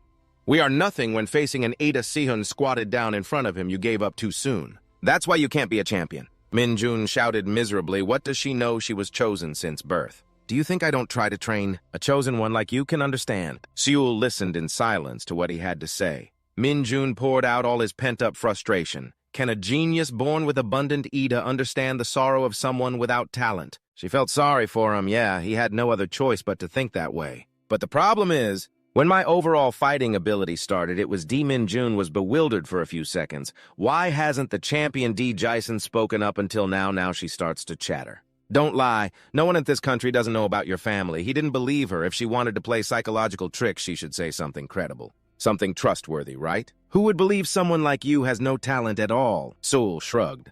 I agree in Ada rank A, but the overall fighting ability is only rank D. Truly useless, she chuckled. I don't want to pick up a sword, but my Ida does. What can I do? I have to accept it. Min Jun and his gang had now managed to get up. He didn't believe it.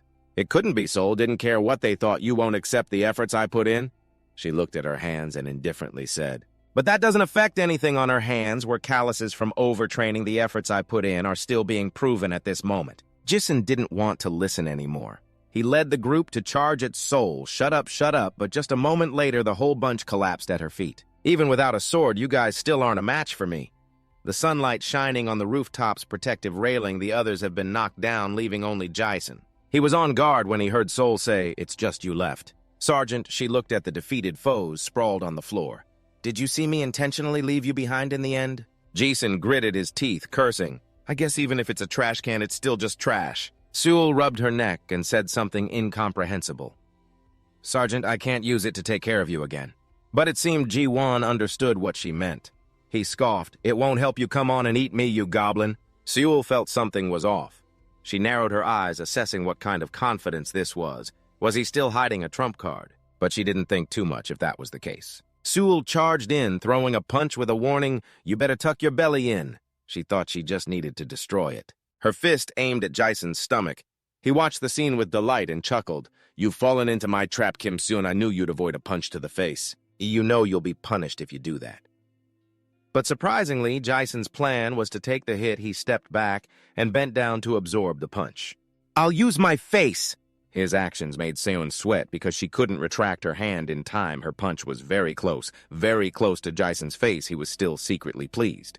Imagine your surprised expression if you tried to let Kim Sung punch you in the face. At least she would be suspended or even expelled. A price too cheap to play with you to the point of destruction. But suddenly, a punch hit a hand blocking right in front of Jisung, leaving him stunned. Jyn Sung abruptly appeared and blocked between the two. "Whoa, that's dangerous." Jyn Sung saw his plan fail and angrily cursed trash, but Jyn Sung still smiled. "Your cute little nose shouldn't be broken, Sergeant." Jyn Sung opened his hand. The hand that just blocked Seoul's punch had fragments of something. He stood up, dusted his hands, and dropped that thing on the ground.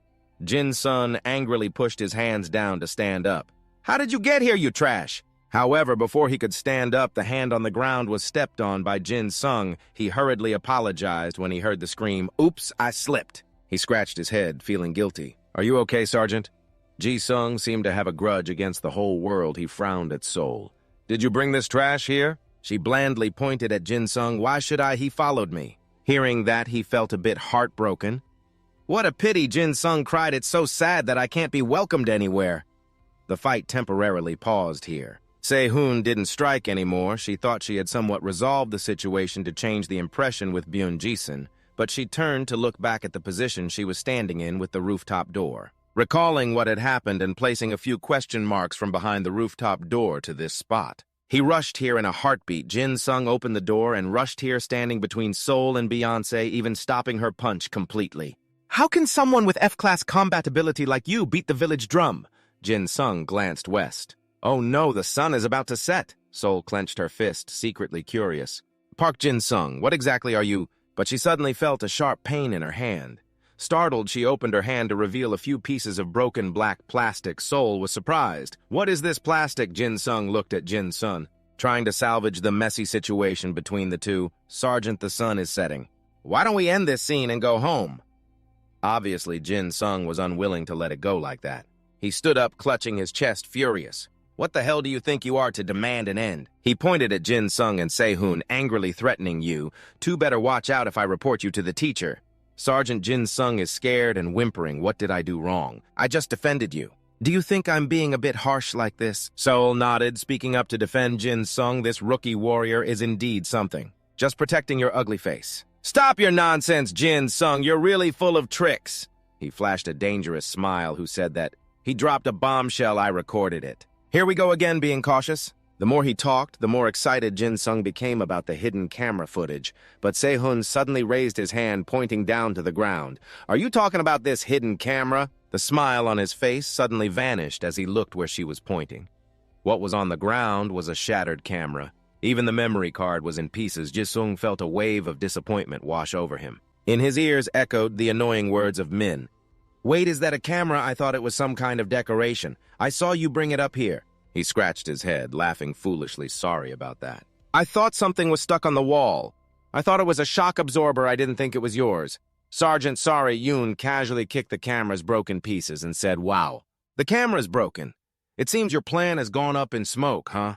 What I want to know most right now is..." She suddenly turned to grab Jyn Sung's shirt. "Why did you block my punch? You were passive and didn't resist, looking innocent." He awkwardly raised both hands, replying, "I helped you, so why are you treating me like this?" The guy named Do-hoon was confused because being an F rank and then Min-jun continued breaking the camera, is that skill or just luck? Jyn Sung and Se-hoon both looked at them. Se-hoon still gripping Jyn Sung's collar, pulling him along towards Min-jun and Do-hoon. "Hey, Jyn Sung, stop struggling and follow me. If you want to go somewhere, then let me go first." Min-jun looked a bit scared. He stuttered. What Seol suddenly pushed Jyn Sung forward.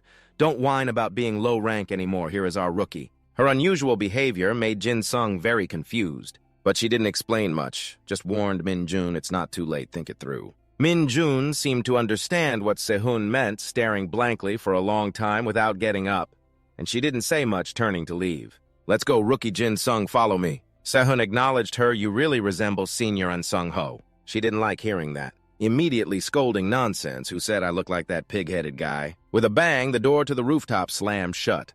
The light of the setting sun faded. A group of defeated people hung their heads. Jizong cursed, damn it, closing the chapter. The scene shifted from the rooftop to a dark room, a hand holding a dagger. A scream of fear echoed. The walls were stained with blood. The victim pleaded, "Please spare me." The moonlight shone into the room, casting a shadow on the wall. A young man with a knife approached the victim, waving his lost hand in panic, shouting, "Don't come here!" The person looked at the young man covered in blood. "Your monster is a creature whose scream echoes blood splattering against the front door." The young man walks. Blood-stained feet leave footprints all over the house. Someone whispers, "You and Uncle are both the same," unexpectedly revealing that the young man is actually little Jyn Sung, who coldly asks, "Isn't that right?" There is no response. He smiles eerily and asks again, "Isn't it, Uncle?" Back to reality, the alarm clock beeps loudly. Jyn Sung jolts awake. The clock reads 6 o'clock in the morning. The alarm continues to ring incessantly. He holds his face, his complexion pale, eyes bewildered as the early sunlight gently shines into the room.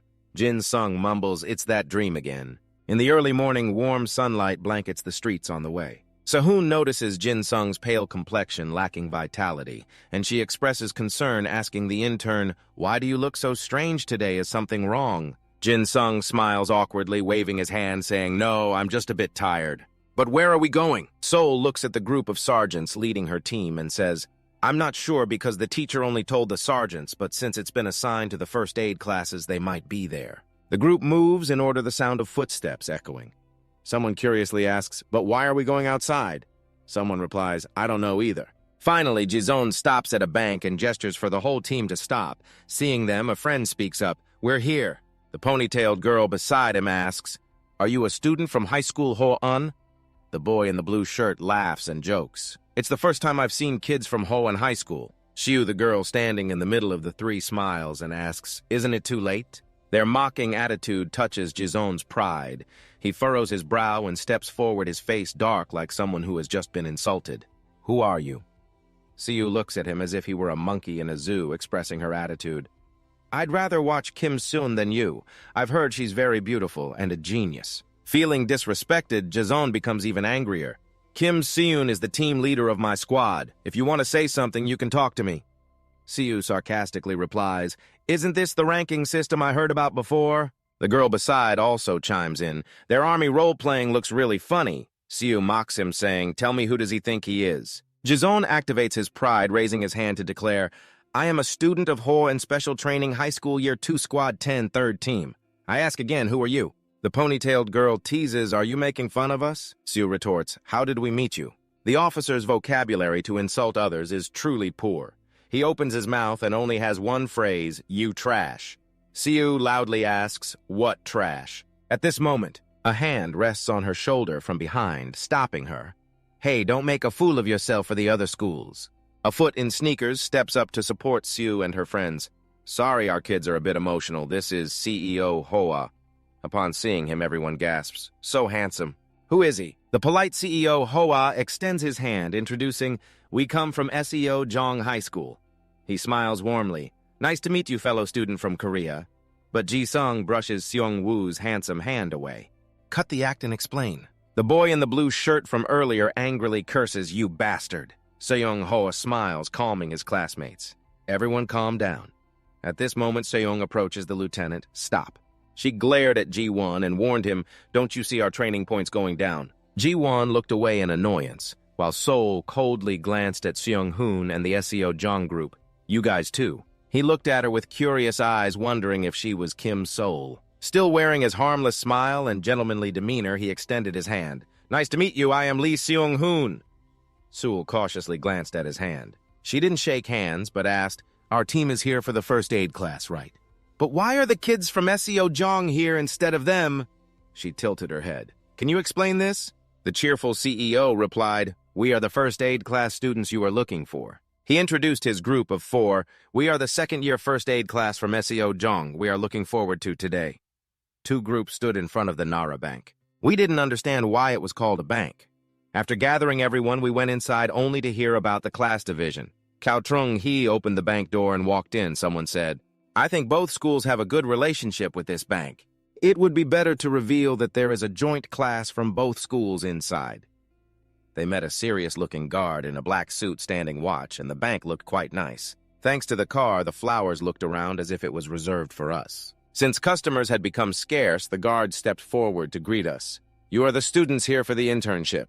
The group marveled at the muscular guards. "Wow, they are so big. Is this the strength of the security staff?" A foot in women's shoes stepped up, introducing, "Hello, we are second-year students from Squad 10 3rd Team of Cao Trung-hee." She had a sword slung over her shoulder. "Standing straight, I am team leader Kim Seul. I am looking forward to today." A guard commented, "Very young but mature." Another one laughed. Seul ignored their mocking attitude. "If there is anything we need to do today, please let us know." The guard laughed loudly, showing he was amused by Seul. "I like this kid." Almost to the point of wanting to hire her when she grows up, but she coldly replied, "I must decline." Jyn Sung sighed quietly. "We are being treated like children on this trip." In reality, the inside of the bank was quite quiet, not many customers, and the staff wasn't too busy. Seol leaned against the wall, thinking, They completely underestimate our fighting ability. She sighed, taking down the sword slung over her shoulder. After all, not many students could work in a bank, but we needed more points. She noticed a friend passing by. She softly called out, "Excuse me, Lee Sung-hoon?" He smiled and walked over, teasing her, "You can call me Lee Sung-hoon," stretching out the Sung-hoon. It was clearly not appropriate to call a newly met person like that. "That's so cheesy." She coldly replied, "All right, Lee Sung-hoon," she instructed. "Divide the class into 4 and arrange them into temporary teams. We want to make a good impression on the bank." Looking at her classmates, they seemed quite relaxed. Sehun felt uneasy. "I'm not even sure if the teacher is here at this time." An older bank employee asked, "Do you students want some snacks or drinks?" Go-ye excitedly replied, "Really?" Jong-hoon immediately raised his hand. "I want some things." Sol frowned. They seemed quite lax, like children, and neither side was having serious conversations. A bank employee passed by her and Sol, asking, "Shall we go get some coffee? What about you guys?" "It's like machine-brewed coffee. Everyone can get other drinks." Sol immediately thought of coffee smoothies, ice cream, and such. She felt something was off here. She dropped the sword against the wall and skipped out to ask why any bank staff were so relaxed, of course, meanwhile, in another corner of the bank. Jyn Sung leaned against the wall, quietly observing everyone relaxing while he was lamenting to himself that not much was happening when suddenly Seong-hoon appeared. "Hello?" He approached too closely, making Jyn Sung feel a bit scared. "Not feeling comfortable, huh?" "Ah, hello," Sung-hoon asked if he had been next to Kim Sun before. Jyn Sung took a few seconds to realize that the person in front of him was probably a high school student, Seo Jong Lee Seong-ho. Why did he know I was next to senior Kim Sun? A thought suddenly flashed through his mind, and he figured he understood his purpose. Jyn Sung cheerfully asked, "Do you want me to help you inquire about Seoul? After all, that's my specialty." But surprisingly, Seoul waved his hand. "No, that's not it." Jyn Sung pretended to be clueless, pulling out his empty pocket. "Or do you want me to go buy bread? But I didn't bring any money today." Seong-hoon found it amusing and said, "No, I don't need bread." Jyn Sung, confused, asked, "Not bread, then what is it?" Seong-ho replied, "I happen to be interested." He looked at Jyn Sung for a long time, deliberately prolonging his speech with him. Seong-ho smiled brightly and asked if he wanted something to drink. He pointed behind him at the vending machine over there. Jyn Sung nodded slightly. "Okay, then." He glanced around, wondering if he should report to the sergeant or the squad leader. But seeing his classmates around were quite relaxed, and not in a guarding position, he thought it should be fine. At the vending machine, the two of them operated it, selecting drinks with a clatter. A can of soda fell into the compartment. Jyn Sung reached in to grab the can, popped the lid, and took a swig. Since it was carbonated water after taking a sip, Jyn Sung comfortably savored it. "So cold." Seong-hoon laughed. "Jyn Sung, you seem too carefree. Are you a hidden master of high school or something?" Hearing this, Jyn Sung nearly spat out the sip of water in his mouth, laughing. "I'm just pretending to be carefree." Seong-ho thought for a moment. He stood apart from his classmates and seemed out of sync, but why was he so carefree? Jyn Sung didn't care what he wanted to probe, pretending to laugh innocently. "That's my life motto." Jung-hoon, not giving up, asked further, "Really? That's so cool. What level is your overall combat skill?" Jyn Sung, trying to look cool confidently, replied, "Level F." His attitude was overly calm, and Seong-ho couldn't help but ask, "Are you kidding?" Seeing that he didn't believe him, Jyn Sung raised 2 fingers, laughing. "My Ida is also level F, the champion of double F." Seong-ho was even more skeptical. "You're teasing me, right?" Jyn Sung shrugged and smiled. "Well, I have to lie." CEO Hwa looked at him with a question mark in his heart. "That's even stranger. Why is he so carefree?" Jyn Sung finished the can of soda and casually threw the empty can into the trash. "So what do you want to say?" The can hit the wall, bounced off the vending machine, and then fell into the trash. The van driver looked on, eyes wide open in shock, and immediately pointed at the trash can, asking, "How could you do that?" Awesome, Jyn Sung was asked and felt itchy. He replied naturally, "I just threw the can." But in the eyes of the flower car, it was a truly miraculous event. Then he raised his hand to admire it. "I also tried it. Jyn Sung cheered me on. Come on." Unfortunately, the can of soda flew off and slipped away from the trash can, falling to the ground. Jyn Sung awkwardly remarked that he didn't have good reflexes either. He bent down to pick up the can, saying, "I'm really weak, that's why I chose the emergency route." The flower car walked over to the trash can, but Jyn Sung asked, "Aren't you a level F?" He threw the can into the trash can, questioning how a level F could survive in the combat class. Regarding this, he put his hands on his hips and laughed loudly, not feeling embarrassed at all as he shared, "I was supported by Kim Sung," and then he walked closer to Seung Hoa, excitedly asking, "What's your EDA?" He hesitated me. "I am," he demonstrated, immediately swiping his hand to transform it into a sharp sword, his hand becoming a level EDA-C sword with comprehensive combat skills capable of turning his hand into a sword. Jyn Sung observed closely, nodding and saying, "Your EDA is great. Isn't it there's so much potential for development?" But Seung Hoa looked sad. "I've heard that for a long time, but it has never leveled up even once." He transformed back to a fist, tightening his hand. Jyn Sung exposed his intention. "You want to transfer to the combat class, so you're curious about how I survived, right?" Seung Hoa shyly scratched his head. "Oh yeah." Jyn Sung's expression was a bit gloomy, and not knowing what to think, he suddenly said, "Emergency skills are much better. You can save people. I think that's much better than an EDA that only knows how to fight." The flower car was confused, scratching his neck. He felt comforted by Jyn Sung's encouragement. "Really?" Jyn Sung bit his lip, feeling jealous. "Of course." He turned to pat him on the shoulder. "Be more confident and carefree." Jyn Sung quickly let go, feeling bitterly jealous. If only his EDA could save people, that would be great. To hide his emotions, he turned and walked away. A moment later, at Nara Bank, the homeroom teacher, Shin, dressed in red sportswear, approached to meet with other teachers, sorry for being late. The sixth-grade homeroom teacher waited without blaming him, just informing that the kids had already gone in. Then he took out the student grading files. The middle school teacher was grading on time, too. Teacher Shin was surprised. "Huh. But I haven't seen anything yet," the sixth-grade teacher encouraged. "It's fine, just grade it." He shrugged. "Grade Cao Cao for the normal kids with good abilities. After all, they will learn something in the bank. It's just a formal training session." Teacher Shin praised, "I've learned a lot from you." The sixth-grade homeroom teacher laughed heartily. "Good thing you're a cheerful person."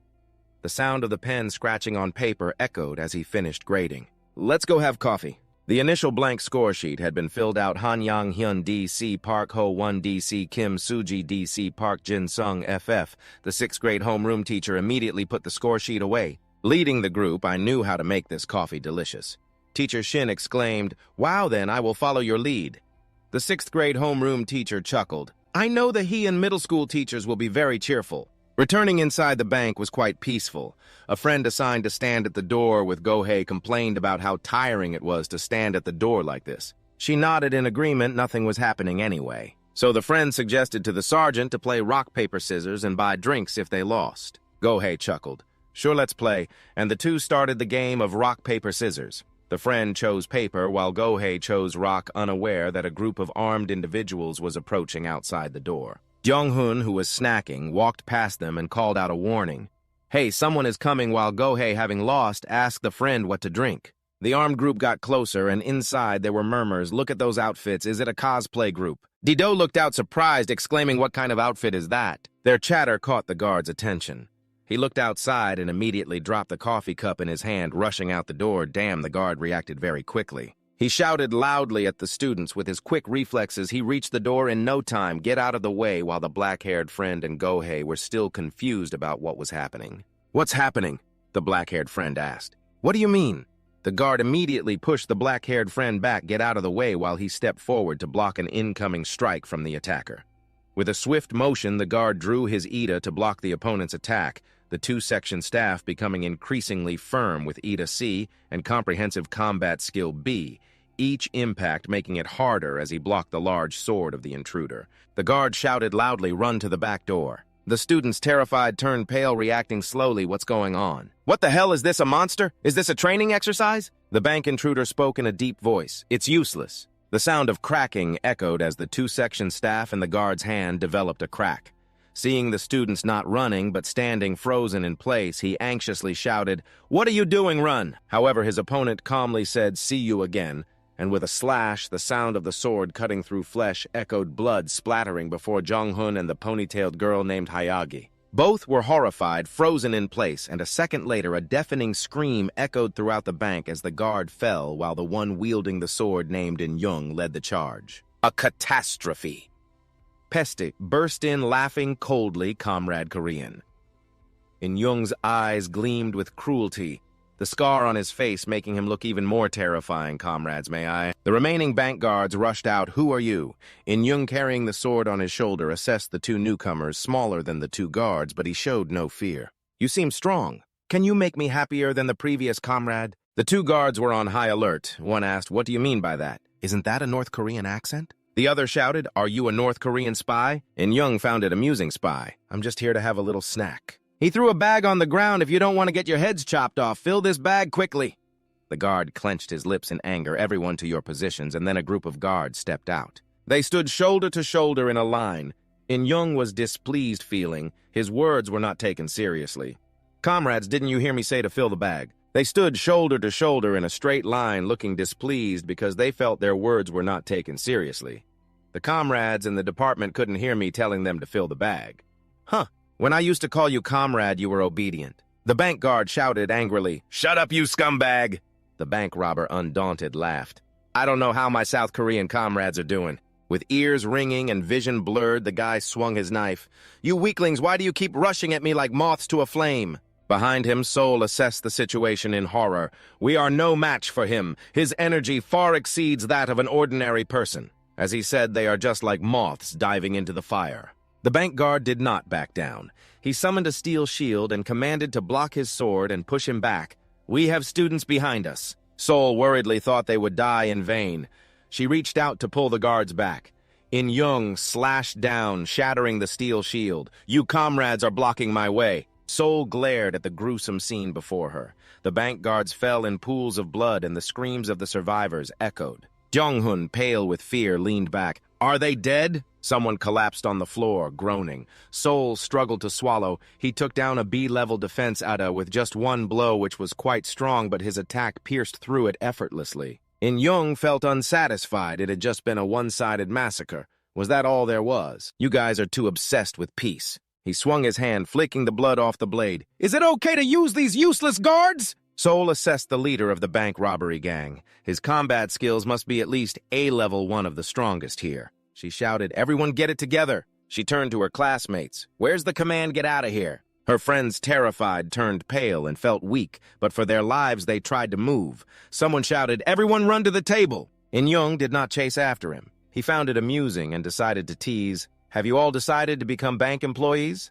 Should I pull a waiting ticket from the machine? Seoul raised her hand, commanding everyone, summon your Ida. From now on, sergeants lead your teams. The sound of waiting tickets being pulled rang out. In Jung continuously pressed the button to get a ticket, still smiling. Can I take a little money? Jang-hun and another classmate hid behind a table. He fearfully held his head. How did this happen? The other friend was better off holding a baton, but he was trembling all over. Shul remained quite calm, commanding, don't lose your will, we must hold on. Until the police or teachers find us. In Jung kicked the black bag forward. Don't be so cold. Aren't we supposed to help each other? Sewell squinted, feeling anxious inside. What should I do? She wasn't sure if she could fight him alone. The scumbags behind him looked strong too. In Jung continued, our bags are a bit empty, so we want to seek some help. Is every South Korean bank this cold to customers? He looked at Seoul behind the counter and asked, what's your name, comrade? You seem quite brave. She replied, Kim Seoul. In Jung, with the knife on his shoulder, smiled in a way he thought was friendly. Brave, huh? Why don't you answer my question? What do you think I should do to get money from there? A few bank employees in Seoul tried to make her stall for time even just a little, so she deliberately dodged the guy's question and tried to inquire about the situation. Because those guys went to rob a bank in those outfits, so it seems not. Shouldn't spies be like a group of people escaping from the beam? He doesn't look like a poor wretch, so she was curious about his purpose, not for money, right? In Jung found it annoying to be called a spy, so he clarified that if they kept calling him a spy, he might have to introduce himself first. Feeling uneasy, Seoul, she was secretly astonished that a criminal dared to reveal his identity. In Jung didn't care much. He raised his hand to introduce the whole group, saying he didn't know if they had heard of them yet. We are the Disaster Corps of Seoul. Surprised, she furrowed her brows tightly. It was a group with no clear history, no distinct clothing, no racial discrimination, and no class distinction. No rank distinction. A terrorist group operating against humanity worldwide. Wherever they pass, not even an ant can survive. They are a ruthless gang, the only characteristic being that no one survives. Her friend in the blue shirt from high school was scared to death. He turned pale with fear. They even have people in North Korea.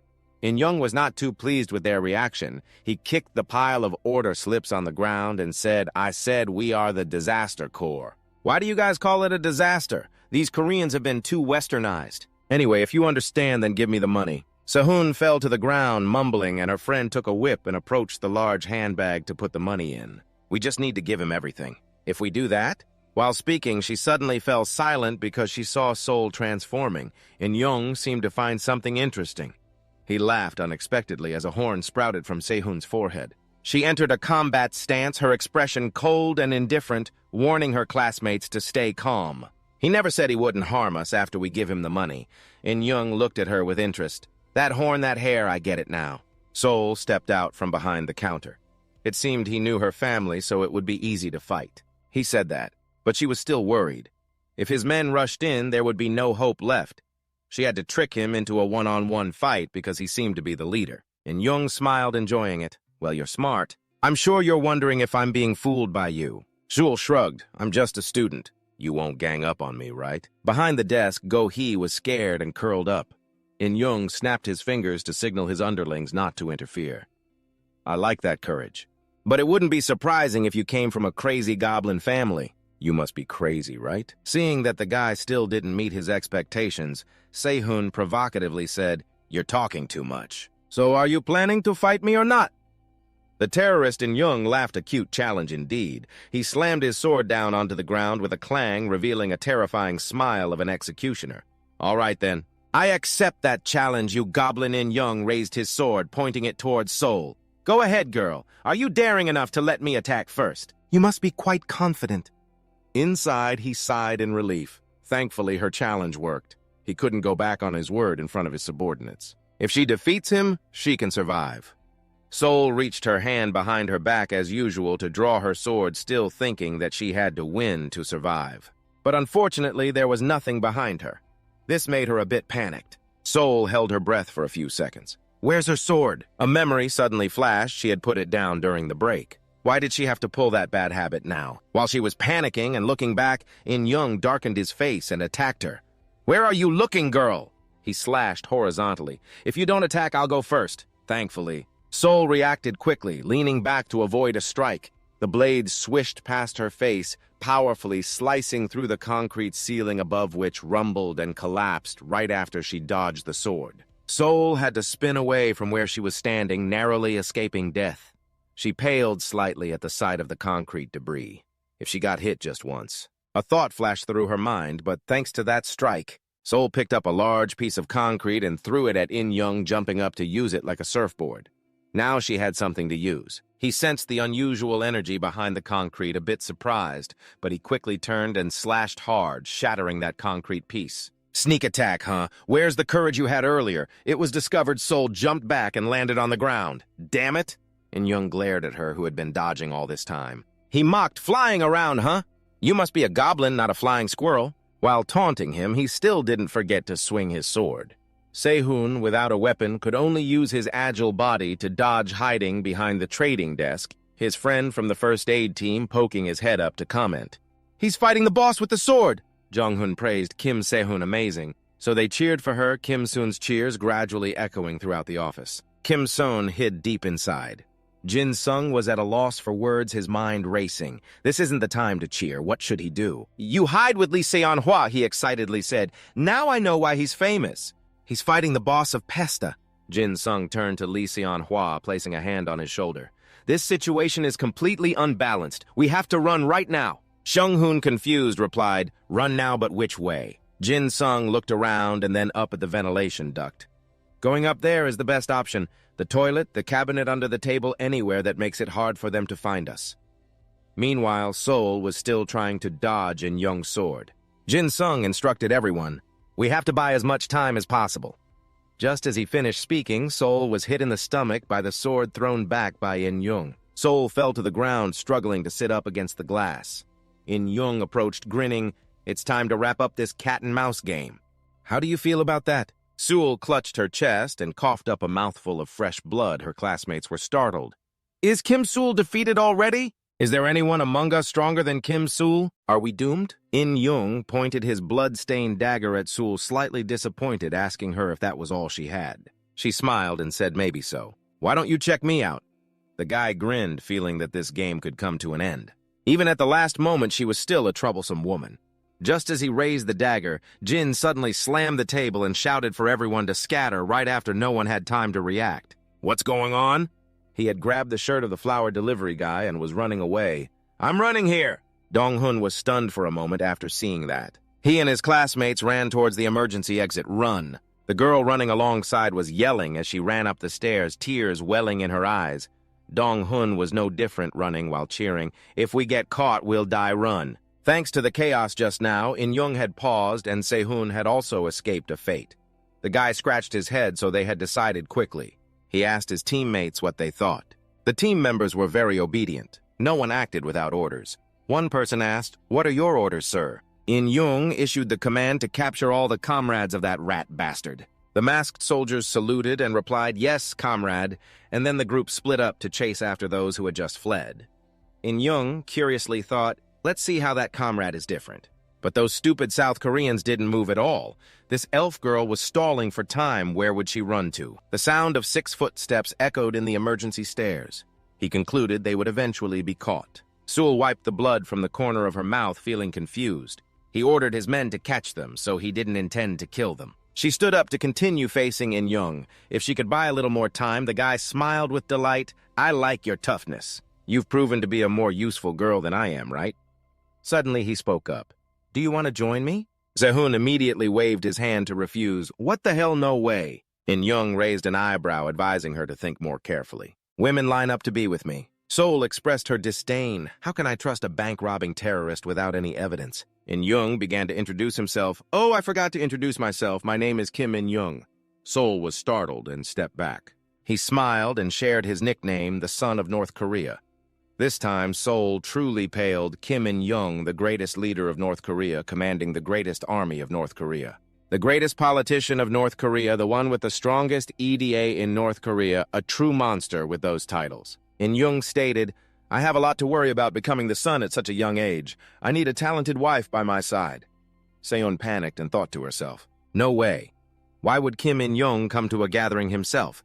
She involuntarily stepped back, seeing that he stepped forward. Why are you suddenly backing away? This is why I usually don't reveal that name. Seoul trembled all over, her voice stuttering. Isn't Kim In-young supposed to exchange the reward? It must be a lot since you are a world-famous criminal, right? She mumbled to reassure herself. I could buy cookies for my friend with that reward. In-young laughed loudly. Ha ha, in this situation, you're still so bold laughing like that. The guy squinted his eyes, evaluating Seoul, so this is why they didn't want him to come here in person. Isn't this what they are targeting? Ordering a bank robbery with students inside, doesn't that mean they want to exploit those students? Coming here really was worth it.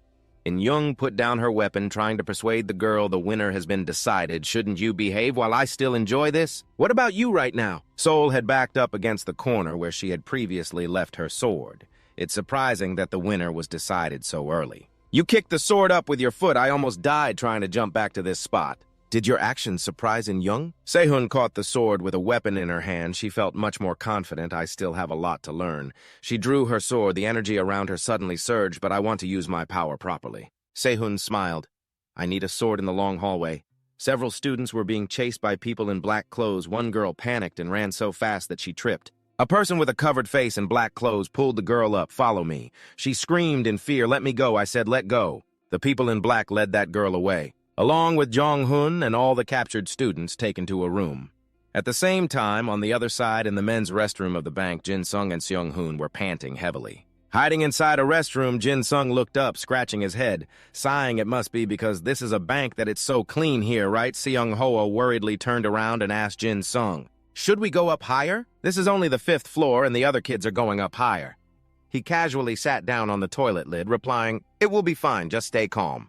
Jyn Sung smiled, waving his hand as if to guide him. Just breathe for now. Seung-hoa frowned and asked again, Jyn Sung, are you okay? Jyn Sung's face was confused as he looked up at him, asking back, huh? Seung-hoon recalled the bloody scene in the lobby earlier, thinking to himself, if we get caught, we might end up like those security guards. Yet he still looked completely fine. He glanced away, responding, nothing's wrong. Seung's voice echoed in the space anyway. If we stay here, we will be caught at any moment. Do you think we should quickly run away? He pulled the hand of the person sitting in front of him, suggesting to go up higher, but Jyn Sung remained seated, not standing up, analyzing silently in his mind. If it were Sehun, she would resist for a while, but in the end, Jyn Sung swung his arm out of Seong-hoon's hand, affirming that running away would be useless. He pounded his chest, declaring, "We have to fight them." Seong-hoon was startled by his words, stepping back what he hurriedly advised. "Can't you see those security guards over there? Even trained adults can't fight them. What do you think we a bunch of CNF guys can do against them?" Jyn Sung's two hands were neatly placed on his legs when he suddenly asked a question full of implications.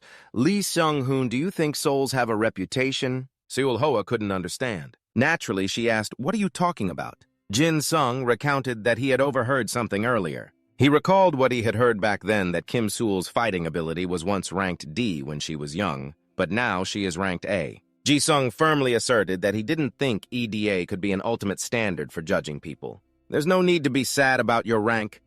Seong-hoa glared at him, her face completely blank at that moment as the elevator doors opened in the hallway. People dressed in black, their faces covered, were standing inside the restroom. Seong-hoa was sweating profusely with worry and said, "Jyn Sung, the reason you're talking about this now is because..." The feet in black high-top shoes were stepping cautiously down the hallway. Upon hearing footsteps from outside, they became alert. "I think they have arrived. What do we do now? We have to hide?" From inside the restroom, Jyn Sung's voice came, "Lee Seong-hoon, you have a much better EDA than I do. If you put your all into it, you can add all sorts of amazing improvements." Outside, the man in black had also reached the restroom door. Seong-hoa completely ignored what he said and turned to face the door, reminding him to be quiet. "They will find us, Jyn Sung." Jyn Sung placed his hand directly on his shoulder and called out, "Seong-hoa, listen here." CEO Eung-hoa looked confused, tilting his head to face him. "What?"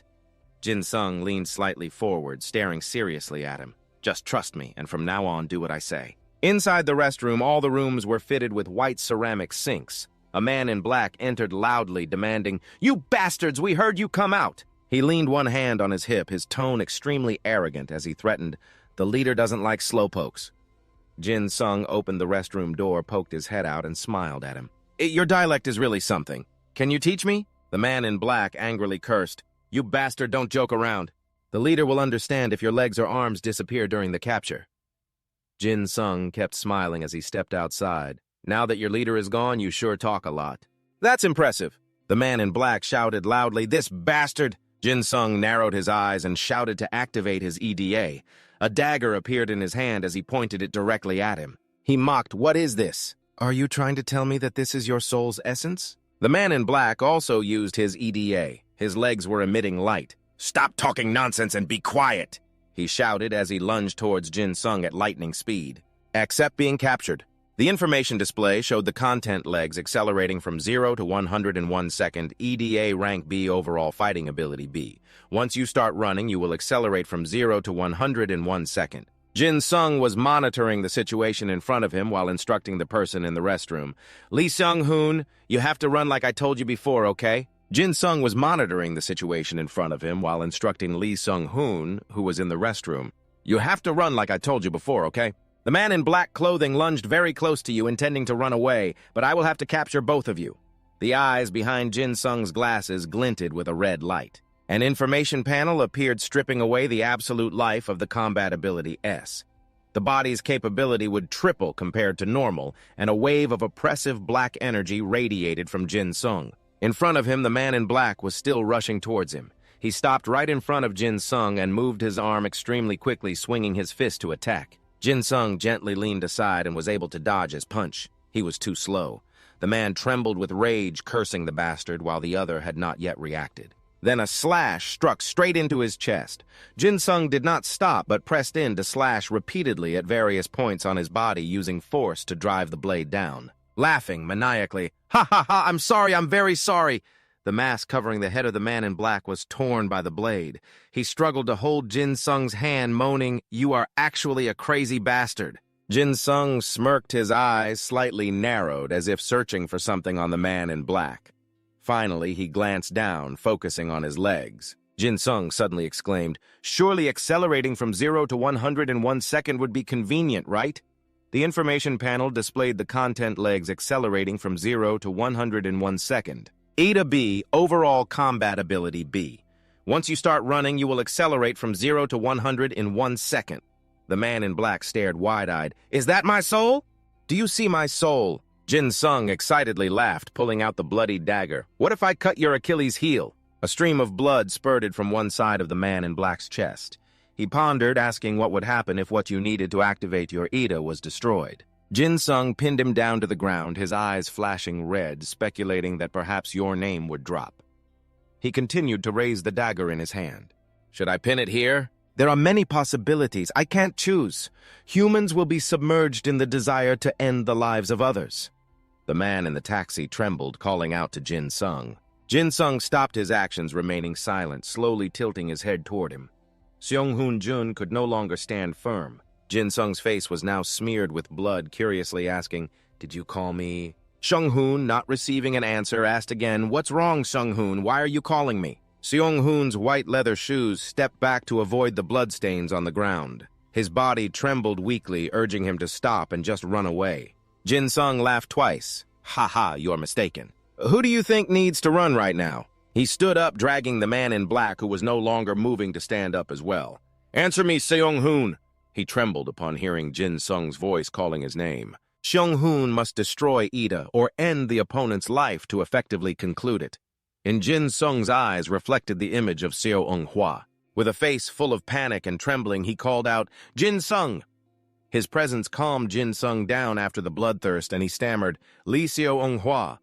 Suddenly, he clutched his face in pain. Then he unexpectedly lunged at the enemy and shouted loudly, Leave! Jyn Sung's glasses fell to the ground as he dove toward the enemy, then he controlled this person. While shouting at Seo-eung-hwa, Hurry up, run quickly, Seo-eung-hwa! However, he still looked a bit confused and exclaimed, Jyn Sung. At that moment, Jyn Sung suddenly said, Once my hand turns into a blade. While he was frantically slashing at the enemy, he loudly asked, Does that mean my body has become a solid sword? It should be able to. Right or not? Your question made Seong-hoon hesitate, unsure of how to respond, and he could only call Jyn Sung before turning around and leaving. While following Jyn Sung's instructions to run, he shouted loudly, I'm sorry for having to run ahead. At that moment, only Jyn Sung remained in the restroom, mumbling to himself as if he had lost control. That's still not enough. That thing. He really saw you suddenly talking to yourself. The guy you hit is still strong enough to mock you. Are you out of your mind? Annoyed that this guy dared to insult him, Jyn Sung shot a sharp look at him and said, You're not happy at all. I will have 13 rounds. Your words made him a bit scared, exclaiming, 13 rounds in this situation. And he was still thinking about reporting this to the boss, not expecting that there was a jerk hiding his strength in such a situation. I need to report to the leader somehow. Of course, Jyn Sung wouldn't let this guy carry out his actions. He sent him off to the afterlife and calmly mumbled, I don't even know, at the same time in the control room. Seun, with a sharp sword in hand, said that he finally understood that the one fighting with her was In Young, who seemed to highly appreciate her beauty but also looked down on her abilities. A beautiful sword combined with a face she wasn't angry at being underestimated, but instead challenged him. You will change your mind when I use it to hit you, right? This action made In Young even more interested, so you think you can face me now. Immediately, the guy swung his sword towards Sol, but she quickly used her sword to block it, both of them clashing fiercely. Suddenly, Sol said, Not so fast. In Young was surprised and asked, What did you just do? You deflected my soul sword. Your sword possesses divine energy. Responding to the guy's question was Sehun's mocking tone. How would I know anything about your Eda? He thought that ridiculous attack of his was not due to strength, but rather the influence of Ada. In Young didn't care about this remark, and secretly thought she should slice along the sword if it was hard to use. The guy looked at the sword with interest and remarked, That's quite a strange sword. He realized the potential of this sword. That sword truly has the ability to be the weakness of the soul sword. At that moment, Sol casually spoke about the sword in his hand. Everyone says I have the potential to have my family heirloom stolen because of the rumors about this sword. According to what the system indicated, the sword was meant to confront the strong with 4 tiger killers among the constellations. The sword is likened to a storage place for the power of the stars, and based on the user's ability, it can shatter Ida. Speaking of this, Sol coldly declared, The important thing is that I can merge with this sword.